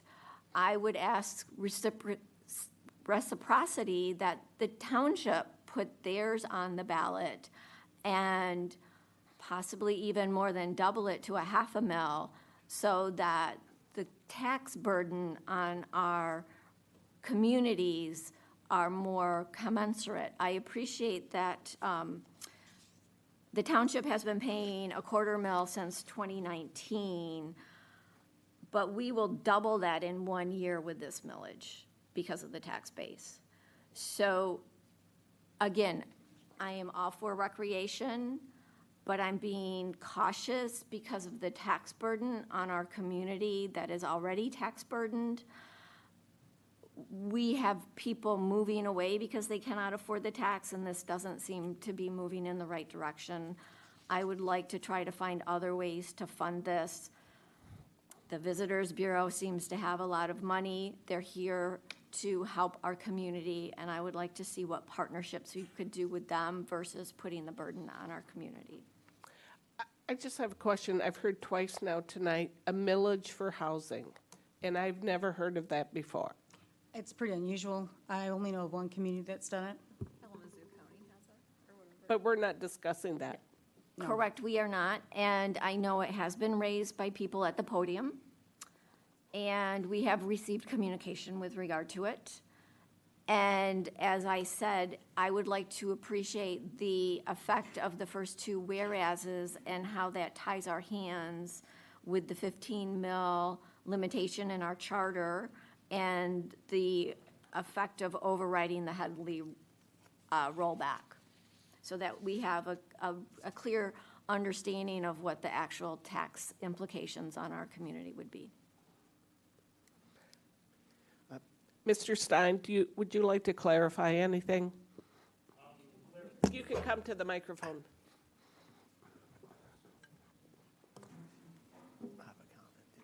Clarification number one, the township has had the rec millage for 8 years, not just 4 years. The big difference between the income is your taxable value is $500 million. The township's taxable value is $179 million. There's a big difference. There's no way that we can afford to go 1 mil to equal yours. You're also in the rec plan shows that the city has $9 million of unfunded work to be done. As proposed, we were talking about a third and a third, a third. A third of that would be addressed to take care of the city's assets, not the township's assets. So that's a correction that is in error. Do you have any more questions for Mr. Stein? It just depends on who can answer the other questions. Like my guess is Kate would probably answer most of them. And I do appreciate that the tax values are different, and I acknowledge that. So there's no way that the township can afford to pay the same as the city unless we take back some of our 425 or 4 annexation that the township gave the city. If you give that back to us, we'll probably be closer to that and then we'd be on par. Thank you. Did you have a question Joe, for Ross? do you have a question? Yeah, and I'm not sure this is for Ross or not, or Scott, or both of you, but my impression is that there's people up here that want to support it, and there's people in the room that want to support it. Yep. My impression also, and I'll speak for myself on this, you got to just tell me how I can be better assured that the money for recreation in effect is going to be paid to youth programs because they need it. Recreation for tourists and the residents. I don't want this to become, and please don't take offense, a slush fund that just gets spread all over the city and we don't really see something. This is asking residents to spend money out of their pocket, which they're already stretched. We all know that. Is there any way you, Scott, whoever, can sit down in a couple days, if it's possible, and make it clear that's more acceptable to the council if we need that vote? And Kate, put it together, and I've seen it in the past, I believe, where you've called us in for 10 minutes to take a quick vote on something. I know you're looking at me funny, but is there a way of saving this and assuring us that the language will be more favorable towards what we think the money's going to, which is recreation? If a millage is passed for recreation, the only thing that money can be used for is recreation. When you did your narcotics millage, that's the only thing that money can be used for is narcotics. In the township, we have a millage for roads. As Brett said earlier, our millage for roads is 1.47 mils. The only thing that money can be used for is for roads. School bonds.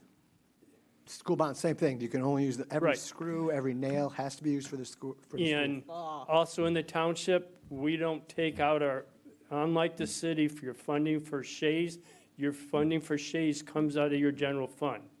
The funding for Shays in all 3 townships come from a millage, or a special assessment for South Haven Township, I believe a special assessment for Geneva. For Casco, they have a fire millage, and then they have to have a millage for ambulance. If it's a special millage solely for that purpose, that money can only be spent on that purpose. It has to be accounted for. That's the only thing that can be used for.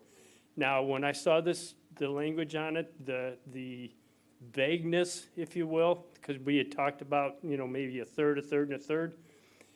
Let's say we are doing youth programs.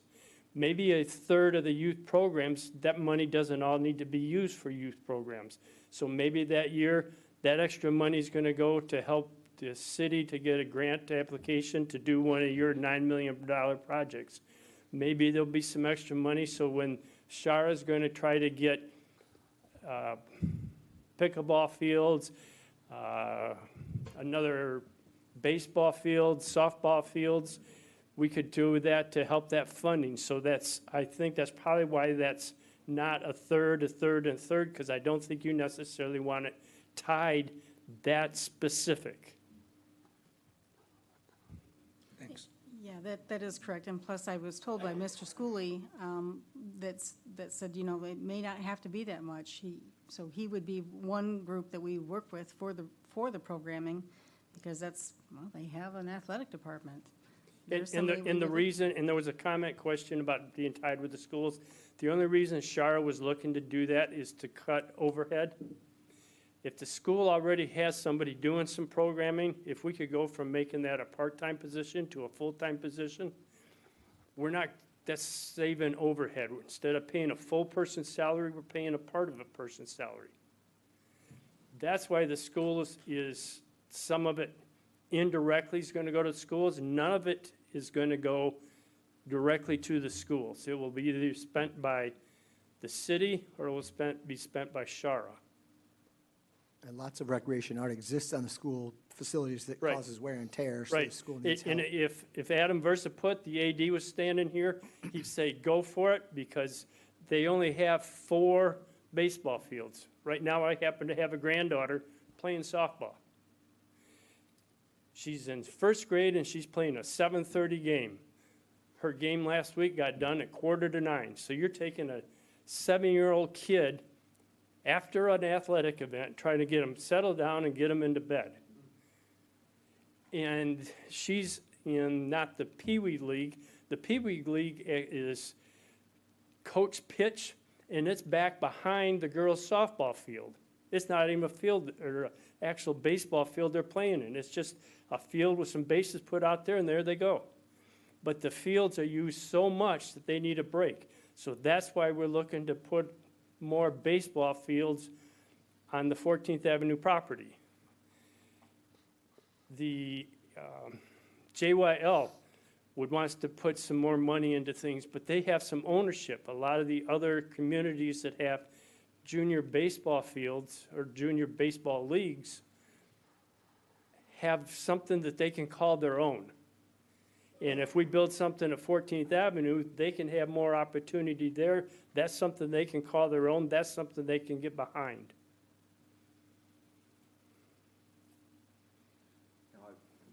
I was just going to say, we talked about Shara, we talked about city parks, and then the recreational programming side. I think recreational programming is very easy to define. I think we could come up with a job description. We can come up with Kevin and Adam, kind of what that means and what that's going to cost. On the Shara side, I think we're laser focused on 3 parks. One is the Porter Legacy Dunes, which we're going to start construction on the first set of trails later this year, be open in May of 2025. We have plans to extend that trail all the way from Pilgrim Haven all the way down to Van Buren State Park over the next decade, but that'll take a while. But the first phase is proceeding, so we could envision the next phase of that park. The second is 14th Avenue, where we definitely have a need. We have space in the master plan for softball and baseball fields, as well as additional soccer fields. And then the third is Riverwoods. When the master plan for the city parks was put together, Riverwoods was never an idea. And so that's the reason it's not in the master plan. We will have to go back and update the master plan to reflect Riverwoods if that happens. But we've got some grand plans for Riverwoods. We think that it could be a tremendous asset for the community. It addresses the needs that were identified: dog park, pickleball courts, trails, all those kinds of things, and to be able to put back at least a section of the cover the original Nichols covered bridge, which we have. We intend to put that back at that Riverwoods Park as well. So anyway, Shara is pretty well defined, and I think the recreational program is pretty well defined. So the question is, if there's money coming to the city, what would that be allocated for? You know, are there specific projects in that $9 million list that the city says, you know, over the next 4 years with that money captured, we want to dedicate those funds for this? The other thing that I know in talking to Kate many times, the demands on the park department have increased with the parks that have been added and so forth. So clearly maintenance is part of that, but there could be capital projects as well. So back to your question, Joe, I think it'd be pretty easy to identify exactly what we would recommend. You know, it's either maintenance or development work at the 3 Shara parks, and then the programming side, and then defining what we want to do with the city side, so. Thanks. Getting to the point about the Headley rollback and all that with this special millage, this is a special millage. The 15 mills is what the city can levy. You can vote on another 25 mills if you want to vote on it. That doesn't affect your 15 mills. Yeah, your 15 mills is your operating, and it's set by charter, I believe by statute. And you can add additional mills, but there is this thing called rollback. So every year, there's only so much that can be assessed, and as your taxable value does go up, that decreases the amount that you can capture. So if you're allowed to, and we've seen this on our own road village, I think we're allowed to capture, 1.5, we're rolled back quite a bit. In fact, our operating millage could be 15, we are now rolled back to, I believe, 9.6. But with this resolution, so the $500,000 would never be rolled back? No. Is that what that? No, I believe the $500,000 is subject to rollback. Every millage is subject to rollback. The whereas clause is not very clear then, because it's saying effectively override the Headley rollback. Yeah, we're To- not, yeah, I hear what you're saying. I'm happy to get you clarification on that, but every millage, my understanding, is subject to rollback. What this does is it sets the level, and I'm happy to get you clarification on that. Okay. Yeah, if it's clarified that it would roll back, that would be appreciated. And the other thing, Mary, if I could interject, the intent was for 4 years, so I'm not sure how that got It to is for 5. 5 years, because you have to, the first year collection is 24, but you don't obviously collect in 24, you collect in 25. Okay, gotcha. So that's why it is set at 5 years, because that's pretty standard, my understanding. But you don't collect, so even though it says 24, your collection happens in 25. So the collection for year 28 will be in 29. Ross, so I just remember, are you doing a ballot increase up to $500,000 in the township? We're doing a renewal of a $250,000, and that's for 4 years. We've already had it for 8 years. You've not had one. You've got $9 million of projects in the city. We don't have it in the township. Okay. So I would request that it's clarified that the millage is mainly for city projects. That is not correct.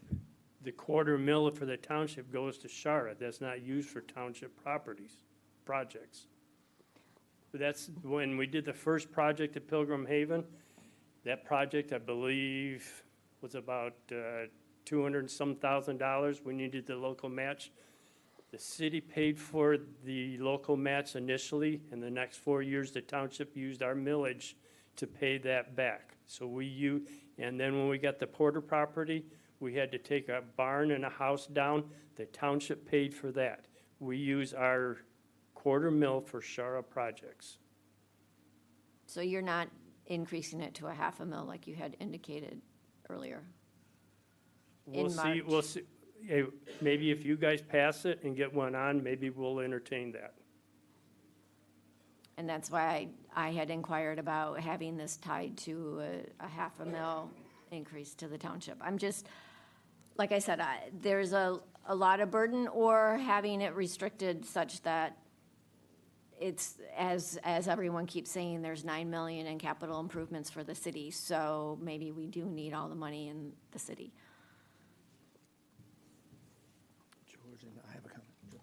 George? Just a comment, a couple comments. So, first of all, I've heard comments that this millage wordage is too general. When I read it, it says, for the purpose of acquiring, maintaining, and improving parks and other recreational areas, and to fund recreational programming. To me, that's pretty specific. This millage is going to go to recreation. I've gotten so many emails in support of recreation. I don't see what the issue is. We talk about if the city is not getting its fair share of the money, any money that goes to recreation, if it's in the county, if it's in the city, it's going to help everyone in the city and the county.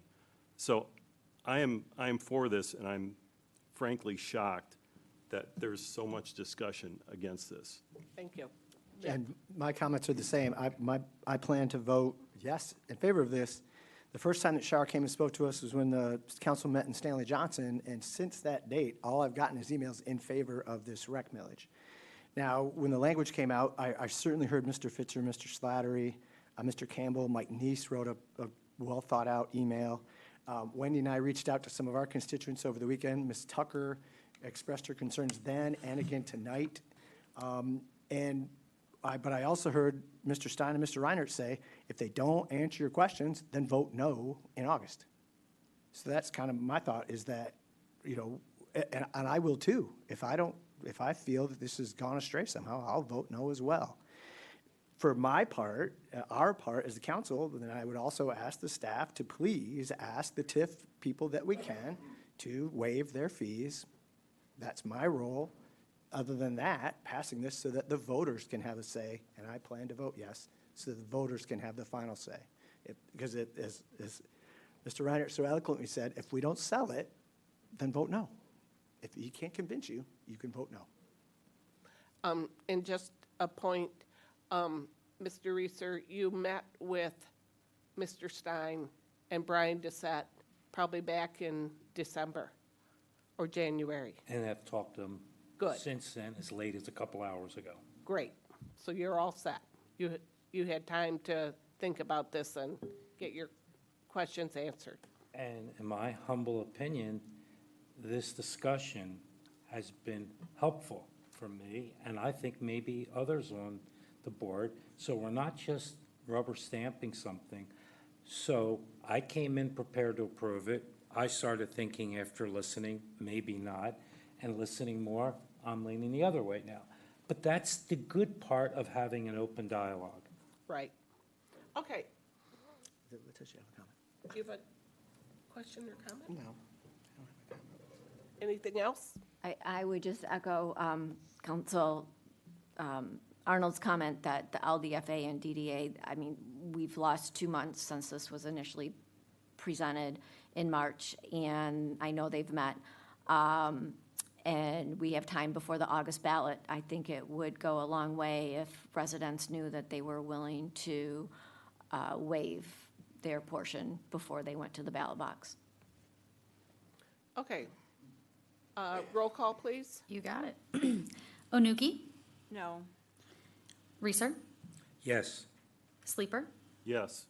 Wilkins, Yes. Arnold, Yes. Hosley, No. Brown. Yes. Motion carries. Thank you. Moving on, we are at 13. The City Council will be asked to review and adopt the City Council priorities for fiscal year 2024 through 2025. Kate? We're at 12. Yep, we are. Oh, where are we? Social district. Sorry. Oh, I'm so sorry. 12, the City Council will be asked to take the following actions to amend the South Haven Social District. A, adopt a resolution 2024-20, a resolution amending the South Haven Social District. And B, introduce an ordinance to amend Section 52-105 and Section 58-83 of the South Haven Code of Ordinances with regard to the South Haven Social District. Griffin. Good evening, everyone. Appreciate the chance to bring this back before you. As a friendly reminder, in April, the City Council voted to move forward with the following changes after hearing from several participating businesses. These changes are listed in your packet, and I won't go through them unless you'd like me to in more detail. But, in short, with that direction, city staff went back to work and prepared the materials that are brought before you. We were also in touch with the Michigan Liquor Control Commission to confirm the process for amending the social district. So what you have before you this evening is really a few different things, but they break down really into two pieces. Piece one being Resolution 2024-20. This is a resolution to amend the social district. There are 3 map options for you all to consider. Ultimately, a map option needs to be selected and adopted this evening if you all are wanting to address these changes prior to the end of the social district on May 15th. If you don't, if you're not ready to make changes at this time, we can continue to have additional discussion, but we need to understand that the existing social district is scheduled to end on May 15. So if we don't adopt changes prior to that, it would end. Crippen, can I ask you a question really quick? Yes. Is it an option? I mean, it must be an option for us to keep the existing social district map. You could keep the existing map, yes. Okay. So And just for clarification, sorry to interrupt you, but I did put the existing social district map up on the website, or up on the screen here for people to see. Awesome, thank you. So yes, theoretically, you can keep the existing map. We can talk through that in more detail if that's something you all would like to do. So if part one is to discuss a resolution amending the existing social district, that could include a map was something that was discussed. We also talked about hours of the day as well as the season itself, so we can discuss some possible changes to that. The second part that's brought before you all is to introduce some minor ordinance amendments. After speaking with the city attorney, these would be necessary to include Dykeman Park and the Huron Street Pavilion, which were 2 areas that were discussed in detail several weeks ago. These proposed ordinance cannot be adopted today, but they can be introduced and considered at a public meeting on May 20th, with the understanding that there's some timing delay with the end of the social district and those ordinance amendments. That's going to be part of us looking at making some changes here while the district is already operating. So another piece of that would be recognizing that if we make some changes this evening, there's going to be some timing delays in getting new design or new signage designed, ordered, and installed. So with all that being said, city staff will work to communicate with downtown businesses and residents to minimize confusion during that transition time. But we expect that would be minor, and we'd get those things in place as soon as possible. So I know there were several comments from members of the public today. I can talk about this probably in nauseam, so I'll go ahead and stop there and let City Council ask some questions or discuss where they'd like to go, and I'll jump in and provide some clarification as I can. Joe? Yeah, I can't support having the social district, even though it's a straight line, it looks really good, on Broadway down by church. To have a social district right across the street from a place of worship where the synagogue is, we should protect their right to having services without having a district there. So my question to you is there a way we can have it not be on Broadway near church, but have it on Broadway maybe down further or up much further, but definitely not by church? Is there a way of carving around it? And I know Yes. the whole reason of having a nice new map is to make this easier for people so they know where they can and can't drink. And I think there was one. Joe, I mean, exactly to that, and I'm sorry to jump in, but I can answer that right now. The answer is yes, I can carve this up however you all would like. But the feedback we received at the last meeting, as well as from the businesses, was they had concerns about the existing carved-out map. So I mean, I can make this short. I can make the map whatever you all would like it to be. We just have to understand that there's going to be trade-offs in this process. We're either going to have a more squared-off district that's probably easier to understand, and at a certain point, we're also going to start carving stuff out to meet the requests that we're getting from the community and recognizing that would create a more irregular shaped district that probably is going to create more confusion. Nothing's going to be perfect, and that's okay. That's just part of life. So if you all tell me where on that spectrum you all would like to be, we can try to make that happen. What I would add to that is for this evening, we are probably more limited because I'm not going to be able to make kind of all of these different variations at this time. I mean, conceivably, if you could make a motion that's exactly what you all want, we could move forward, but that may be difficult in words when we're talking about, you know, a map. So we have a few different options brought before you all. Conceivably, you could stay with the existing map you have now, which again, we could talk about some challenges of that. But again, in short, we can make the map whatever you want. Mary? For the amendments, if the map stayed the same, would we still need the amendments to the ordinances? No. That's what If you're not going to add Huron Street, Huron Park, I'm sorry, Dykeman Park and the Huron Street Pavilion, that doesn't change. What would be good to know, because the district does go to, I guess, end of May 15th, that if you are looking to extend it through the year, to have it January 1 to December 31st, we'll need to know that. So that is in the resolution. As long, additionally to I think the additional hours that were asked. And that was kind of the motion that Mr. Reeser made at the meeting to extend those hours.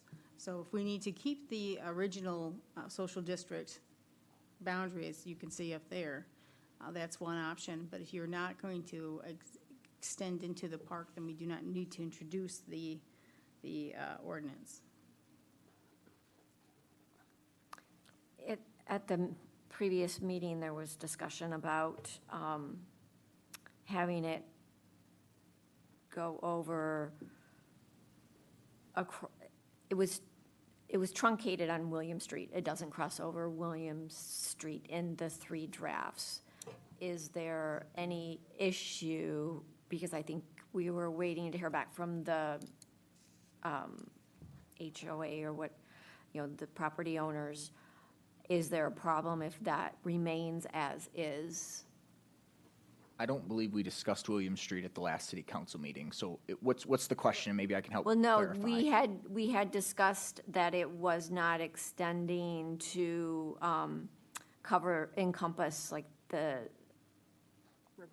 river bottom. No, so like Harbor Brewing, South Haven Brewing, excuse me. That may have been something you all discussed at the DDA meeting. That wasn't a conversation we had at the last city council meeting. I can tell you that in the existing map currently includes Old Harbor Village. That includes a few different establishments.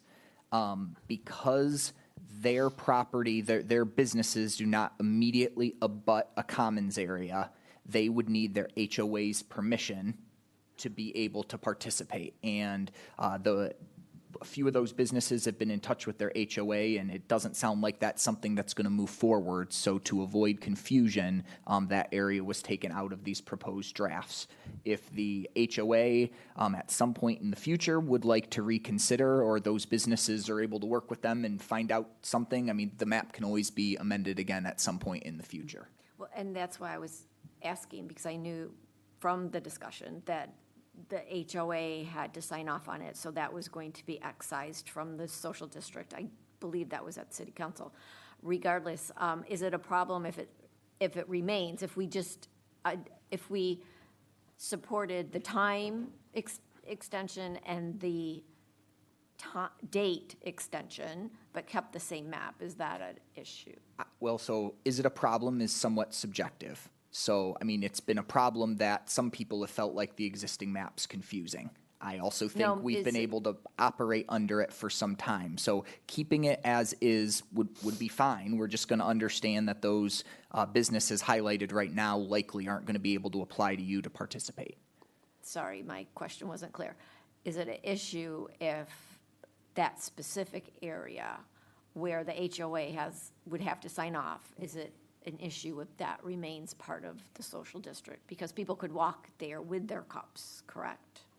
No, it would not be a problem. Okay, thank you. Okay, how about if we cut out the Broadway section from Quaker, the north side of Quaker, down to William Street? Griffin? I can make that happen and bring back a Okay. different map at a future meeting if that's what you all would like. I would not want to see any of the social district along any part of Broadway based on what I've heard tonight and before tonight.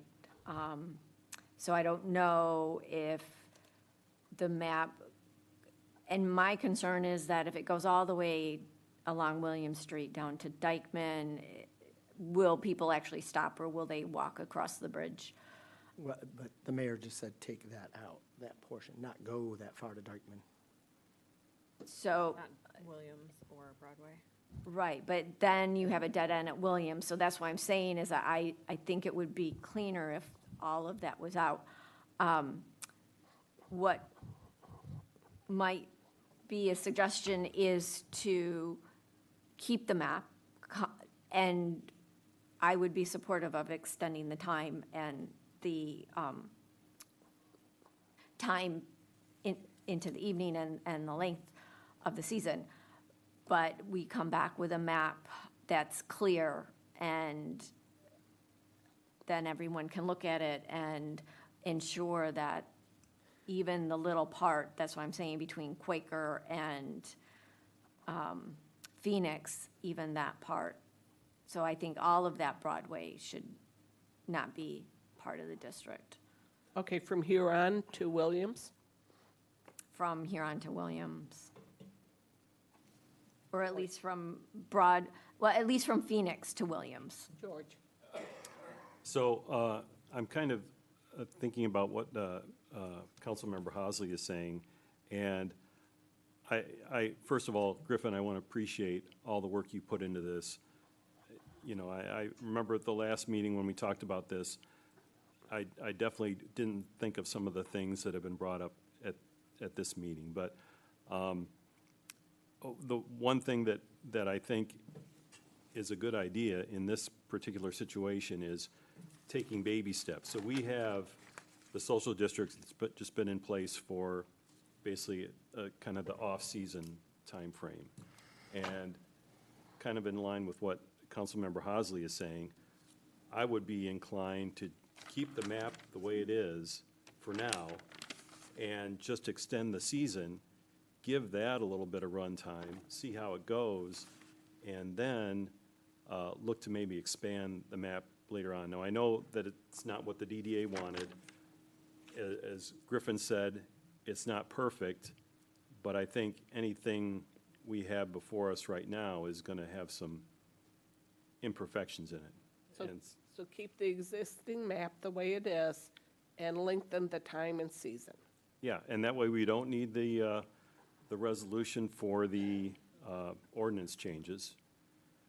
And the rest of it can pretty much, I think, stay the same. So if there is consensus among council that that is the direction you would want to go, my suggestion would be when considering Resolution 2024-20, in the motion, I would clarify that the city council designates the South Haven Social District and Commons area according to the existing South Haven Social District map.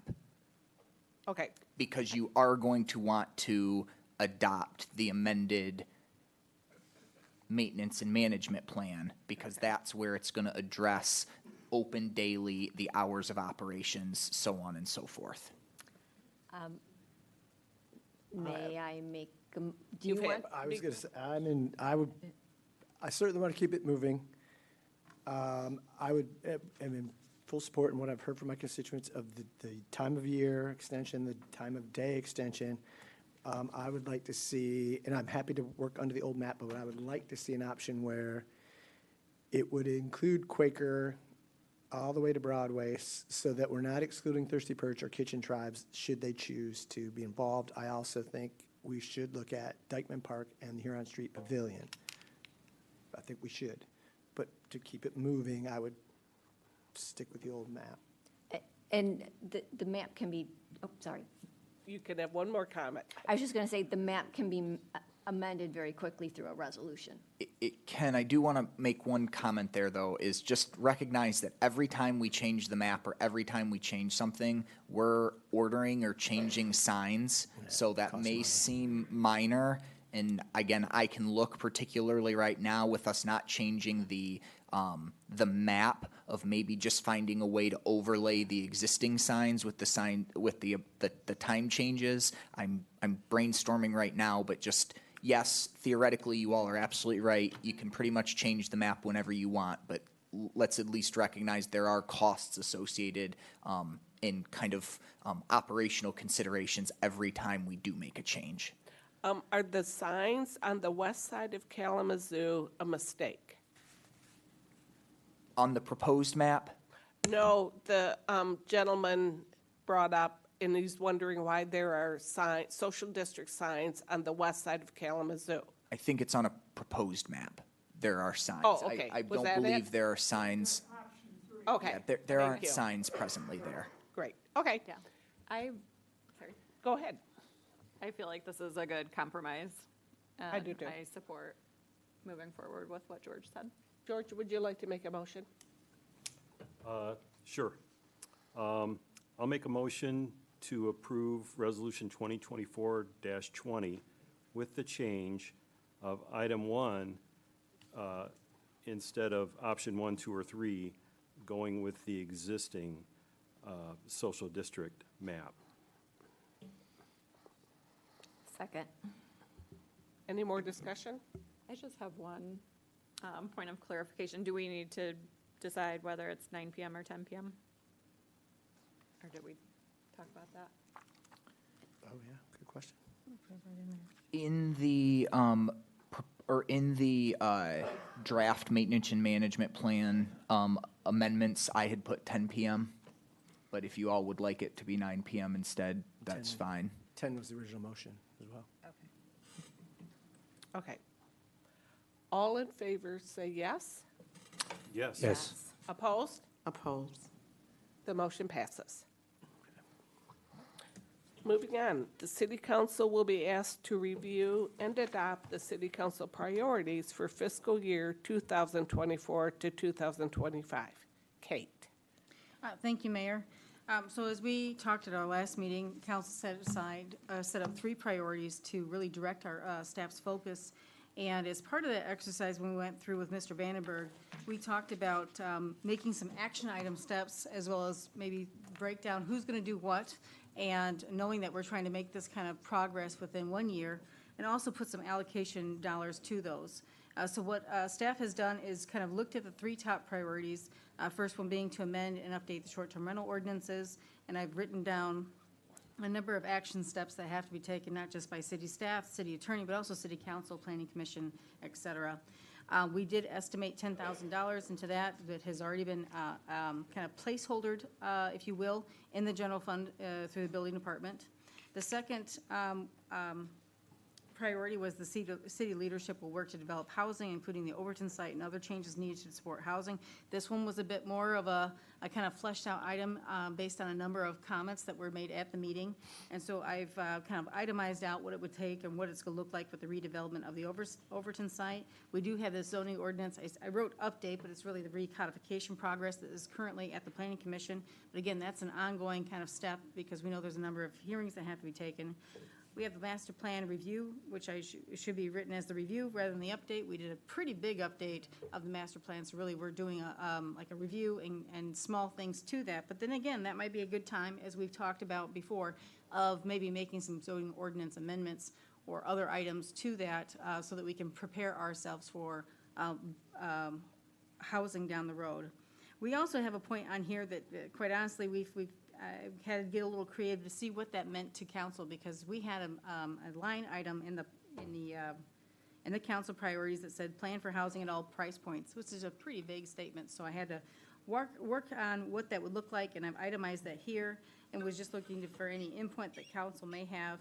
And we've allocated different dollars in here, but nothing more than what has already been budgeted in the city council's plan, proposed budget. And thirdly, we have city leadership will work to explore the implementation of a beach safety improvements, such as the lifeguard program, and then walk through what those steps would be. So that's what I have down here, and I know it's, I'm kind of rushing a little bit because we're at about 9:11, but that's what I had done based on the feedback and kind of guidance from our priority setting session. Any questions, comments? On the amount of money budgeted for those items, is that firm? Because for housing, if the city wants to buy a house that's going through foreclosure, that money that you have listed is not enough. Possibly not. We could, a budget is a plan, and like any time, plans sometimes have to be amended. This Okay. council will be seeing a budget amendment at our second meeting in June. If we do need to make other budget amendments, we can come to this council and make that. Okay, thank you. George? So, Kate, do you need a motion from us to adopt these priorities? Is that, or have we already done that, and this is, you're just updating us, kind of? I guess I did write as an adoption, simply because it shows the action steps that that staff will be taking. That way you all can kind of see where staff's intending to go with these individual items. It's almost like a bit of a roadmap for us, so we're all kind of, if you pardon the expression, singing off the same choir book. Well, I have Mary? few questions. I would like to see some timelines to help us stay on the same road, moving in the same direction. And I don't, that might be something staff could come back with. For the STR ordinance amendments, because it does indicate, it does only provide for planning commission review, I want to avoid any misunderstandings that it's just the zoning ordinance amendments. I think a general trend is going from zoning to the code of ordinances, the regulatory ordinances for short-term rental management. So I would like that clarified, that we're looking at not just zoning, but code of ordinance amendments. And those do not go to the planning commission for review. Yeah, it was pretty vague where it says review by planning commission. It doesn't say, but planning commission is going to be reviewing the zoning. And I guess I can get into the weeds on that, but really I was trying to explain, all this is intended to be done in 1 year. If it was going to be expanding beyond 1 year, that was not intended to be included there. This is really a 1 year kind of a program. Right, I understand that. As for STR amendments, we're currently in our fiscal year, and we are beating feet to, pardon the expression, to get a lot of things done. We know that we're under the deadline with the moratorium. As you know, as you can tell, this starts July 1, so the idea is that hopefully we have something that we can send to the Planning Commission in a short amount of time. That's if we do not get that to them sooner than that. Okay, yes, because I know the July meeting is July 11th for the Planning Commission, so that really puts us in, between a rock and a hard place with then coming back to us and us having to set a meeting. The soonest we could do it, assuming everything went on schedule, would be August 19th, which would be the 6-month deadline. Right. Yeah, I'm not gonna, I would hesitate to put dates in here because quite honestly, there's so many moving parts that ultimately council has to be the one that sends a zoning ordinance to planning commission. Okay. One, Excuse me, you've had 2 comments. no, I It's think limited. By what? Robert's Rules of Order. No, we have an agenda item and we should have 10 minutes. It's 2 comments. 2 comments. What Robert's Jeff. rules? I don't. Were you gonna comment? No, I was just agreeing, it's 2 comments. Okay. Pull up the point of order. Where's the Robert's rules that says 2 comments? All right, let's go ahead and look that up. I read please. it. So it was in our training. It was in our training that we had. I don't remember that. Okay, I- any more? I don't know, like, I feel like Mary was still halfway through her point, so I don't think it's I know, but she had 2 comments. I don't really know what that means. I think the second comment was ongoing. Okay. Like one. I would just let her finish. Yeah, this is important, so if we can let her finish, I would also support Finish your that. comment. For the Overton site, I would include the city council review and approve the RFP. It only has us reviewing the results. And for the beach safety, I would add an item for decide whether, between the first and second bullet, circle, decide whether to issue an RFP for lifeguard experts to advise the city regarding the best way to implement a lifeguard program. And in all the square bullets, it would say city staff and/or lifeguard experts. So it's not just the city staff involved with the lifeguard program. And I just want to clarify, this is just coming from one city council member. Okay. Is there a motion to approve the priorities? I didn't even say anything yet, though. Oh, go ahead. Thank you.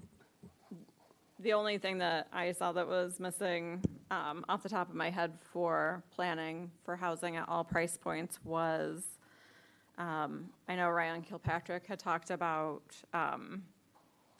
having designs that are pre-approved to kind of speed up the process for developers. So I feel like that would be something worth looking at.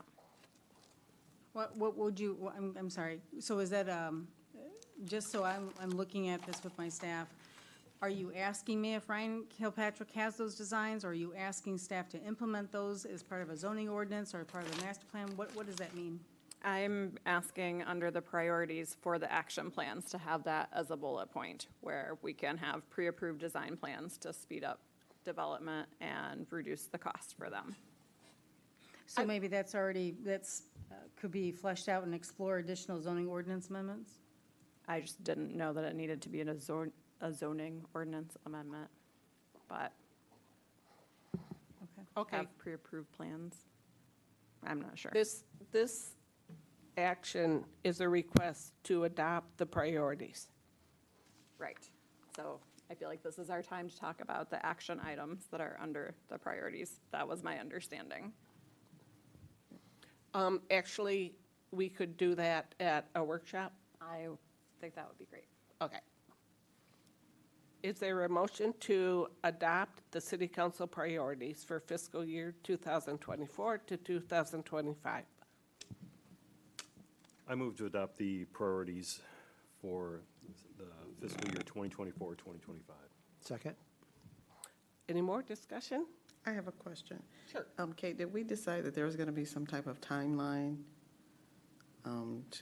I think someone suggested that. Did we say we were going to have some type of timeline just to make sure like we're meeting some type of goal at a certain amount of time? Or? I haven't broken these out. Beg your pardon. I haven't broken these out more than beyond a year because many of these are kind of in line.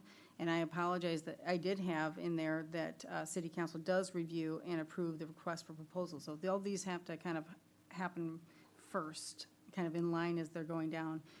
All of these are intended to be performed or executed in the next 1 year. So I don't have, anything saying that the draft for RFP will occur in 3 months or 6 months, but it, as well as select a preferred developer team and negotiate a due diligence agreement, are all in the same year. So this is all work that we're intending to get done in this year. Second question. Yes, ma'am.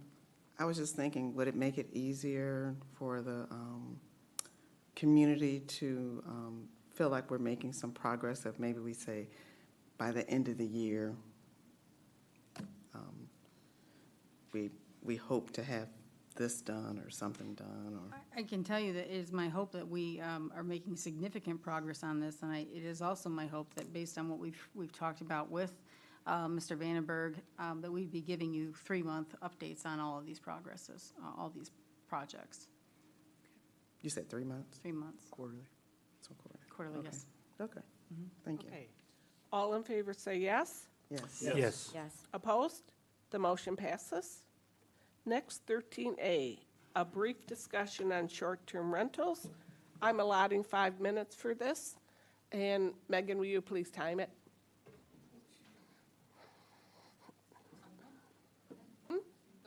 5 minutes. I can say I wasn't prepared, so I have no comments.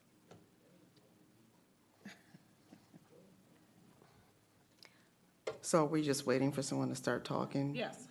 Okay, so I would like, I think we need to discuss, where we're at. Kate, if you don't mind, I think we kind of had a little discussion. I know we're down to 4 minutes. Yep. Can you quickly, kind of let us know? So the community, the people need to know, they deserve to know Right, where so we're at. City Council has given direction to city staff and the city's attorney as to what they'd like to see with proposed amendments. City attorney has been working on those drafts. City staff are going to be reviewing said amendments and then conferring with the city attorney. The city attorney intends to, and I wrote this down specifically, I have been in touch with him as of today. The city attorney knows the time pressure as well as the pressure of this that this council is receiving on the community, knowing that this is a major item. It is not only our top priority for next year, but this is something we want to get done. That the city attorney intends to get something intends to get something out shortly. So they have been made aware that the council wants to see some action. There is movement, there is drafting that is being occurring, and there is review. So council should be seeing something shortly, coming to them about short-term rentals. And I do want to make sure that I have heard some people saying, well, when are we going to be extending the moratorium? The moratorium has not even hit halfway through. So the moratorium ends August 19th. The idea would be to have something to the city council for their review, of course, making sure that we're on the same page if this is what council wants it to look like. And we can go back to I would say back to the drawing board, but we can amend that to say if there's things that we are not covering or should be covered or included. And then that would be referred to the appropriate reviewing agencies, such as the Planning Commission, if that's what the statute provides. Also, I think there has been an increase in personal short-term rental certificates. That was another question from the community. And they were kind of concerned about that. Should they be concerned, or should we be trying to do something different to, remedy that, since that is it's the elephant in our city? Sure. Short-term rental. I don't have those numbers right in front of me, but I can get those out to council and see where we're at and see if that's something that you all would like to look at. But right now, I don't have definitive numbers. I looked at I talked with a few staff members and looked at a few things, but I am by no means the expert, so I don't want to give you bad information. I don't want to give you incomplete information. So I'm happy to get that to council this week. Well, I think you said it increased by 9. Again, that was my guesstimate, and I do want to make sure that information is correct, but that was my initial impression, but I do want to make sure that is correct. So that'll be my first thing to do tomorrow, is to have staff kind of pull some numbers for us. And shortly is by our next council meeting, right? Shortly was not defined, but I have impressed upon them that this is something that council wants to see in the short term. Is that 1 month, 6 weeks? Do we have any idea? I did not define shortly, just as I just previously said. But like I said, I'm intending to bring this back to them. I'm sure they're going to be watching this tonight or tomorrow, and I understand that this is something that council wants to see in short order. Thank you. Joe. Yeah. Letitia brought up timing, and I'd like to add to that. It's not as important to have an exact date, 1 minute. But, pardon me? 1 minute left. But we should have some indication for the residents when they can expect something back from our lawyer. It's been a month since our closed session, and we're getting nothing yet. And the lawyer works for us, we don't work for them. And I think some pressure should be put on them to come back to us with some document that we can review. I'm happy to share that with them. Thank you. And for the record, can you guys kind of let us know when new things are coming up, new Robert orders, rules, so we'll know beforehand? I do know that, I know it's not necessarily on topic, but I do know the ad hoc committee has been meeting, and they have a meeting next week. Well, I was just kind of thrown off by the 5 minutes, and I didn't know it was 5 minutes when I. If I have seen a pattern of blindsiding by adding things to the agenda without letting the mayor or the city staff know. And as Mary has said, more transparency is important. So when things are on the agenda, you get more time. I'd just like to make a correction. Kate, I know I talked to you this evening, so I don't think she was blindsided. I wasn't, I don't want to throw my hat in the ring. Yeah. I was a little surprised that it was made an agenda item. I was planning on addressing some of this in my comments, but. Thank you. And this has been brought up in our training to please let the mayor know when you want things added to the agenda. And of course, let the city staff and our city manager know so they're prepared to answer questions. Okay, moving on. Number 14, public comment. Citizens in the audience will be heard on items not on the agenda. You have up to 5 minutes. Heather Welsh Johnson, 931 South Haven Place. I just want to say regarding what was just discussed about the 5 minutes and the transparency and all that good stuff, there's very clearly some things that are happening behind the scenes with regarding the lifeguard situation and a lot of other topics too. So it's not just one-sided that you're seeing Mary, and the only way to get some of these things put on the agenda is for Mary to make a motion during the council meetings. No. We've seen it a number of times. We have actually seen it a number of times. They have asked her, they have asked Kate to put it on the agenda previous to the city council meeting. The Friday agenda comes out, and it's coming out late, so everybody's getting it at 5 p.m. Everybody has a weekend, and then Monday, we have a city council meeting. Nobody is having any transparency. So you want to talk about transparency, put that agenda out with people to give people time. You're not doing that. Sorry.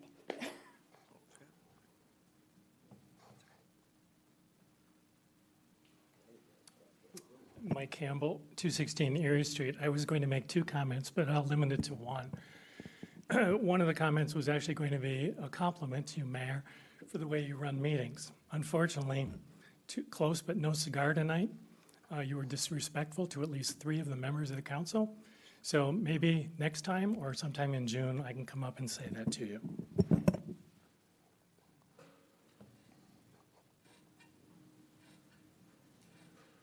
Not sure how these work. Good evening, Bob Metzen, 130 Van Buren Street. I recently joined a task force that would like to work with the city on the working affordable housing issue. There's 10 to 12 of us. Most of the people, if I named them, you'd know who they were. They're people who are committed to the success of the city. So we were glad as a group to see that's a priority of the city. We do understand how complex this type of project is. And it takes a lot of time and a lot of resources. So what we would like to do is offer our help. In January or February, we had a discussion during the STR meetings, or the council did, that it'd be nice to get support from people in the community. There are many people with business backgrounds, legal backgrounds, other things that can help. The staff and the council are truly overworked. Personally, I'm interested. I found the whole thing fascinating. Over the last month or so, I've met with developers and Habitat for Humanity. I was at a lunch with a couple of you and then talked to Don Wilkinson after that. Our group has been meeting and have some really good ideas I mean, following up on what happened with Overton, I think now would be a good time, while ideas and thoughts are fresh, you know, to maybe engage us to help out. So we need your help. I don't know how the process is. You know, again, January, February, oh, it's a great idea. We get citizens to help. So maybe, you know, Kate or Griffin meet with our group, understand the ideas, thoughts we have. Some may be good, some may be bad. But they could also direct us. We can help you. We can lighten the load. We can do some of the lifting at the city's direction. But we want to help to try and get this done. We just want to make sure that everything's covered. We can communicate with the community, get feedback. There's a lot of things we can do. I'm not a lawyer, but as I've told people, I've done $3 billion of financing. My days looked at plenty of legal contracts. I'd love to look at TIF agreements, other things. I'd love to get involved in that to try and make this happen. And I know the other 10 people on the committee would also. But I don't know what the process is. We're putting it out there for you. We want to help. So I would suggest maybe, you know, like I said, Kate or Griffin meet with us, see that we're for real, and maybe we can help you all out. So thanks for your time. Thank you.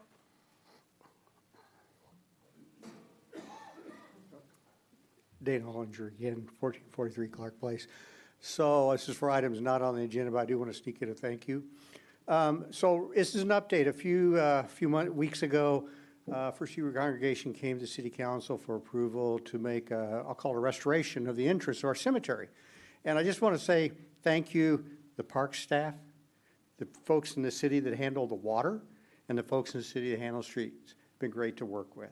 We've got the water surface moved, we got the curb poured, we got the new drive poured, the masons got the second pillar in, the fence guy's working on making our fence, so it's going well. And like we always say in South Haven, weather permitting, we hope to have this thing done maybe by Memorial Day. But again, I just want to shout out and a thank you for the parks, the street folks, and the water department who all worked together to actually make this easier than we thought it was going to be at the beginning. Thank you. Thank you.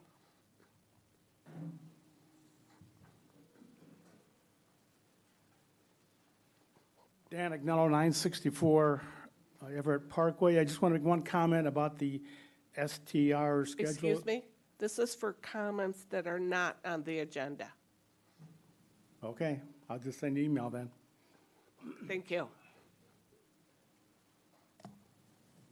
Any other comments?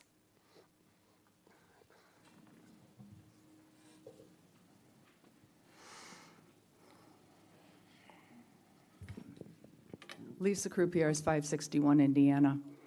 I had not intended to speak tonight, but what I am observing is very troubling. I see, first of all, Councilwoman Husley is not the only one that has brought things up that have not been on and asked them to be on the agenda. She is not the only one. It's also been done by Councilman Reeser, tonight by Councilman Wilkins. I just feel it's, from what I understand, there is communication to the mayor and to the city manager, and those things are ignored. So I think it's a good workaround to bring these things up. It is transparency. As Councilman Wilkins said, this is, the people want to know. We're all wondering. Everything's kind of happening, and I am not even one of the persons that has contacted her. And she obviously, as the other council people say, are being bombarded with requests and information. I think that the council, especially the mayor, should be supportive and embrace her council, because we have to work together. It does not reflect well at all to us residents to have this kind of nonsense going on. And I also want to add that I am disappointed that we are not waiting to see what happens at the state level with the funding that could possibly go through. We're adding one more thing. we're making something else another priority that is going to take away from housing, that is going to take away from short-term rentals, because now we're going to be lobbied for this recreation situation. And the vagueness, That was, excuse me, thank you. I am done. Thank you. thank you. Joe Wilkins, 811, can you stop that for a second? I didn't even get, yeah, give me a chance. All right. I want to quickly encourage and Mary to continue doing what she's doing. I want to remind the other three why they were voted in the first place. This kind of stuff I don't even like. And Jeff, George, you can sit back and let it happen, but in the long run, we'll continue to be a divided city, and we'll get nothing done. So hopefully we can clean this action up. It's grade school. The council is clear on my desire to see workforce housing built with a focus on Overton property, which is one of the city's top priorities. This need was addressed in the master plan as far back as 2017. My heart goes out to so many people that are looking for a place to stay in our beautiful city, and it's hard for me to even stay on task with what I wrote down. You ought to be ashamed of the ones that sat back and let it happen. My heart goes out to so many people that are looking for a place to stay in our beautiful city, and for those wanting to move back to this place, to their place of birthplace. Listen, I seldom get churchy when addressing this council, so please bear with me. But I'm reminded of words where the good Lord spoke in the script. I needed clothes, and you clothed me. I was sick, and you looked after me. I was in prison, and you came to visit me. Then the righteous will answer him, Lord, when did we see you hungry and feed you, or thirsty and give you something to drink? When did we see you as a stranger and invited you in, or needed clothes and clothed you? And when did we see you sick or in prison and go to visit you? The king will reply, truly I tell you, whatever you did for one of these least of my brothers and sisters of mine, you did for me. Now, I was reminded of that scripture watching everything that went on tonight, and I think Lisa kind of highlighted some points in front of me about how quickly we move this process along. And I am for recreation, 100%. I'm anything supporting youth. But we talk about open dialogue. You appreciate open dialogue. Well, we should have open dialogue like that with everything else that changes our mind in midstream. I don't have a problem at all with supporting stuff like that. But it's the inconsistency that I have a problem with. We had a ballot, issues, residents, a lot of residents, 400 residents signed, over 400 residents signed to deal with issues with STRs. We didn't see that open discussion to try to straighten out their language in their ballot proposal. You were a leading question to bring these guys up to answer questions that you thought needed to be answered in front of the people, change your mind. I don't have a problem with that, as long as we do that with all the other things that's important to others in this community. Now, I read those scriptures because it's important to me. We are our brothers and sisters keepers. I hope Jeff will come behind me, write all these rebuttals. He's good at this. He's following the old Republican way of doing things, and I don't have a problem with that. You'll come back behind me and you write all this stuff. But I'm up for fairness across the board. Again, so people won't go out and say I don't support it. I support it. I don't support the process not being the same. That open dialogue that you guys just did with the recreation, we could have did that with a lot of other things. We pushed this part that now we're going to put all this issue on the residents. And we have two top priorities that we had since 2017, and we're no closer than getting homes built on Overton than we were in 2017 when we were putting real red and green stamps at the South Haven School. So, yeah, I'm a little bothered by the process. I'm a little bothered by this dog and pony show that we're starting to see. 1 minute. And so I'm usually easygoing guy, and I try not to get frustrated up here because I know who I represent. But please, let's stop with all this bully tactic and putting priorities above major, other houses is just as important as recreation. I support recreation, But I sit up here and hear people lobbying about, well, we're losing kids because there's not a ballpark.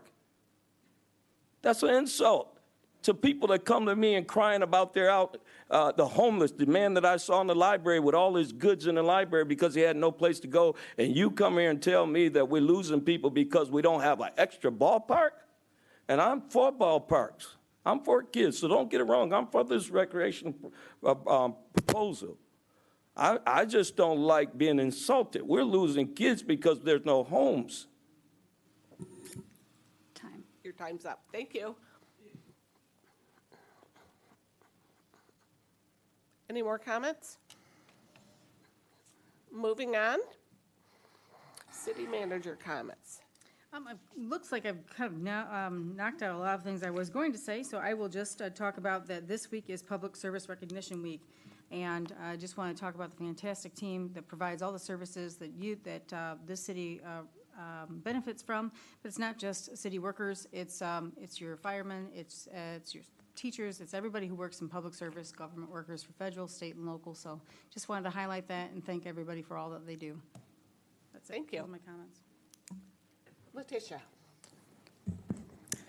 First, I want to say happy Teacher Week to my fellow colleague, Mr. Arnold, and myself and other teachers that may be watching, or maybe in the here today. First, I would also like to say to those who are probably watching online in Ward 1 that I feel your frustration, and personally, I am very frustrated. I'm only one person, and I am trying all that I can, and I know I'm not by myself, but we can only do so much, and I hear the comments, and the one thing I can say is I hear from my students. I hear the comments. I hear the comments that they don't intend for me to hear.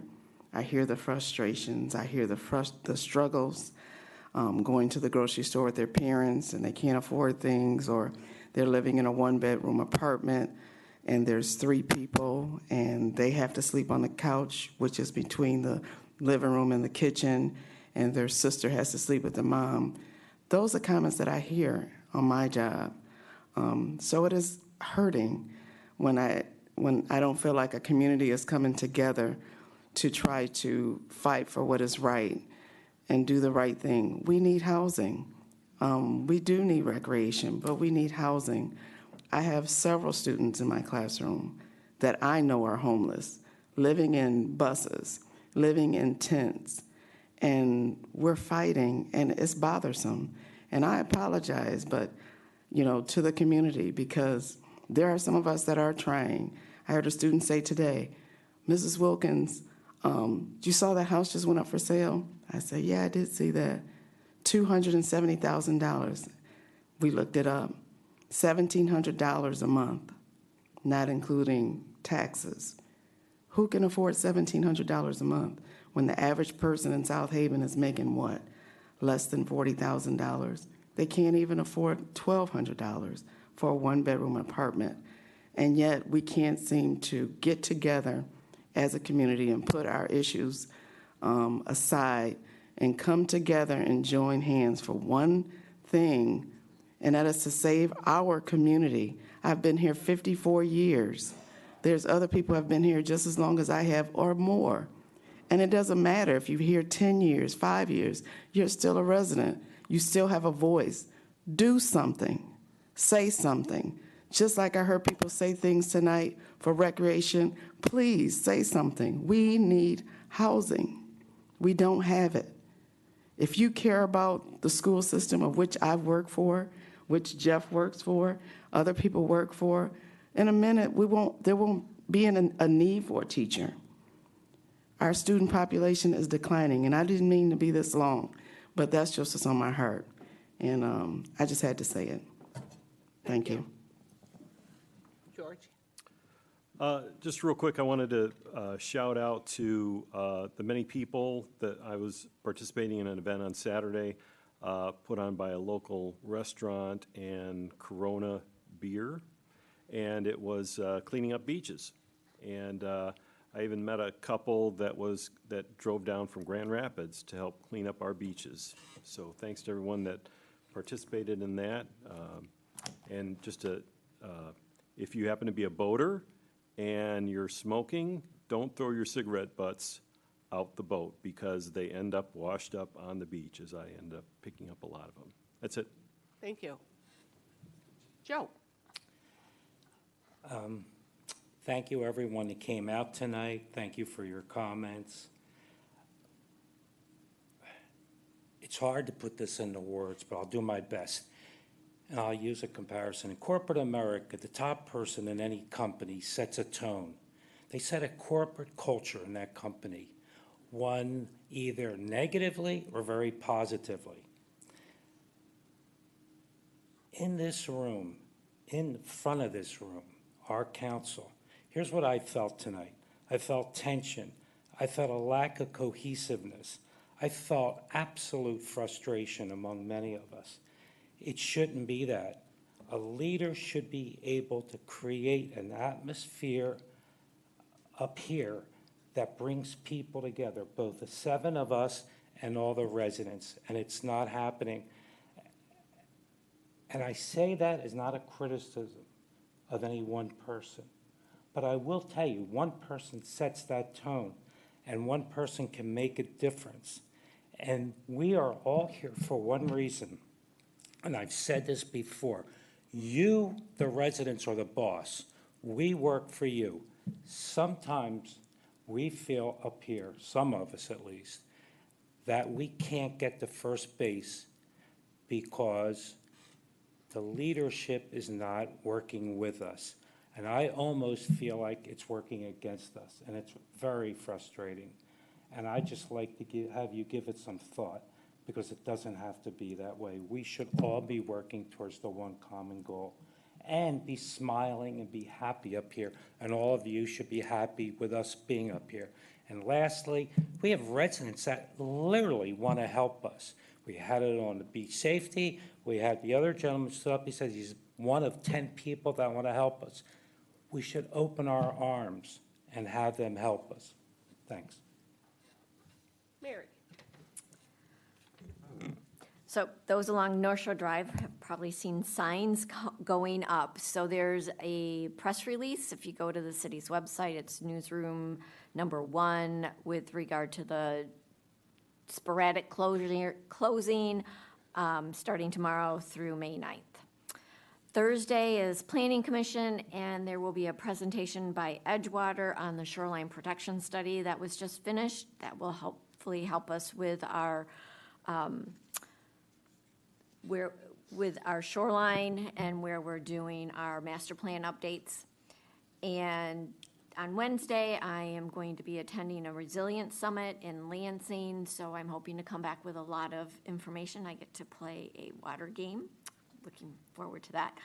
And May 7th, tomorrow, the Scott Club is at 1 p.m. It has presentation, Turning Points in History by the South Haven history students. So that should be very, very interesting. The students, with the guidance of their teacher, Julia Shepard, and I've heard excellent things about her, so happy Teacher Week to everyone with that, will be preparing their projects for the National History Day 2024 competition.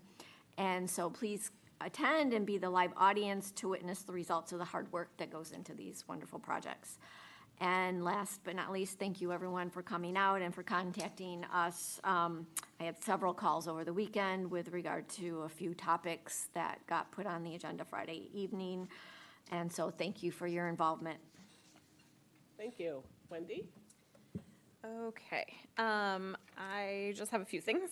I firstly wanted to thank the South Haven Police Department. I saw and the city manager's update that they did. They held an implicit bias and mental health and neurodivergency training, which is awesome. I'm so happy that they're doing that and appreciate our local department. 3 of us, I don't even know if it was last week or the week before, but Councilperson Housley, Councilperson Reeser, and I all attended, and this was not planned. and Griffin was there too, the MSU Extension Attainable Housing Workshop that was held in Lawrence, and it was full of really good information. It was just a really good learning opportunity. And to the points made earlier, I think a lot of us up here are just so eager to get stuff done for our residents. And we're just trying to figure out how to go about that. So sometimes it might not be in the most optimal way. We just want our city to keep moving forward. So if there's a better way to do it, I am all ears. And I had a question about the Marty Jordan Beach Safety Plan for Kate, if we're gonna have to approve that before summer. Is that something? Did we already? I don't know. Yeah, we did. Was that? Didn't we review it in March? No. I'd have to come back with you with more information. I'm Okay. not prepared to talk about that right now. Okay. Jeff? My comments, just real simple. Thanks for everyone that came. Thanks for all the input on social district, recs, housing, everything.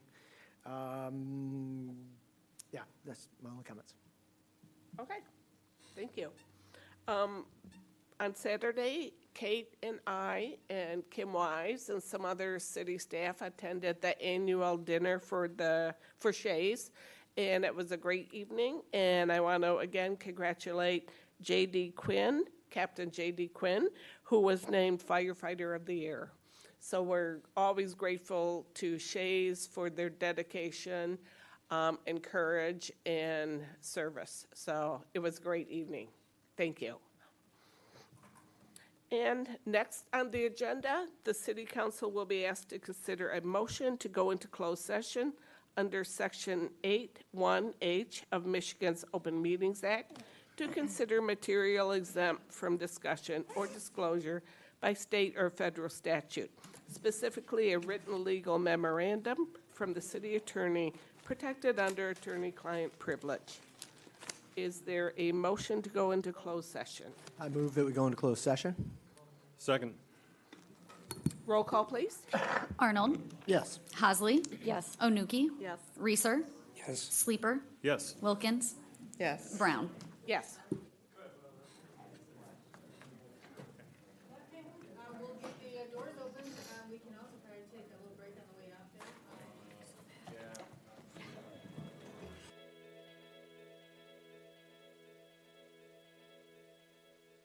there.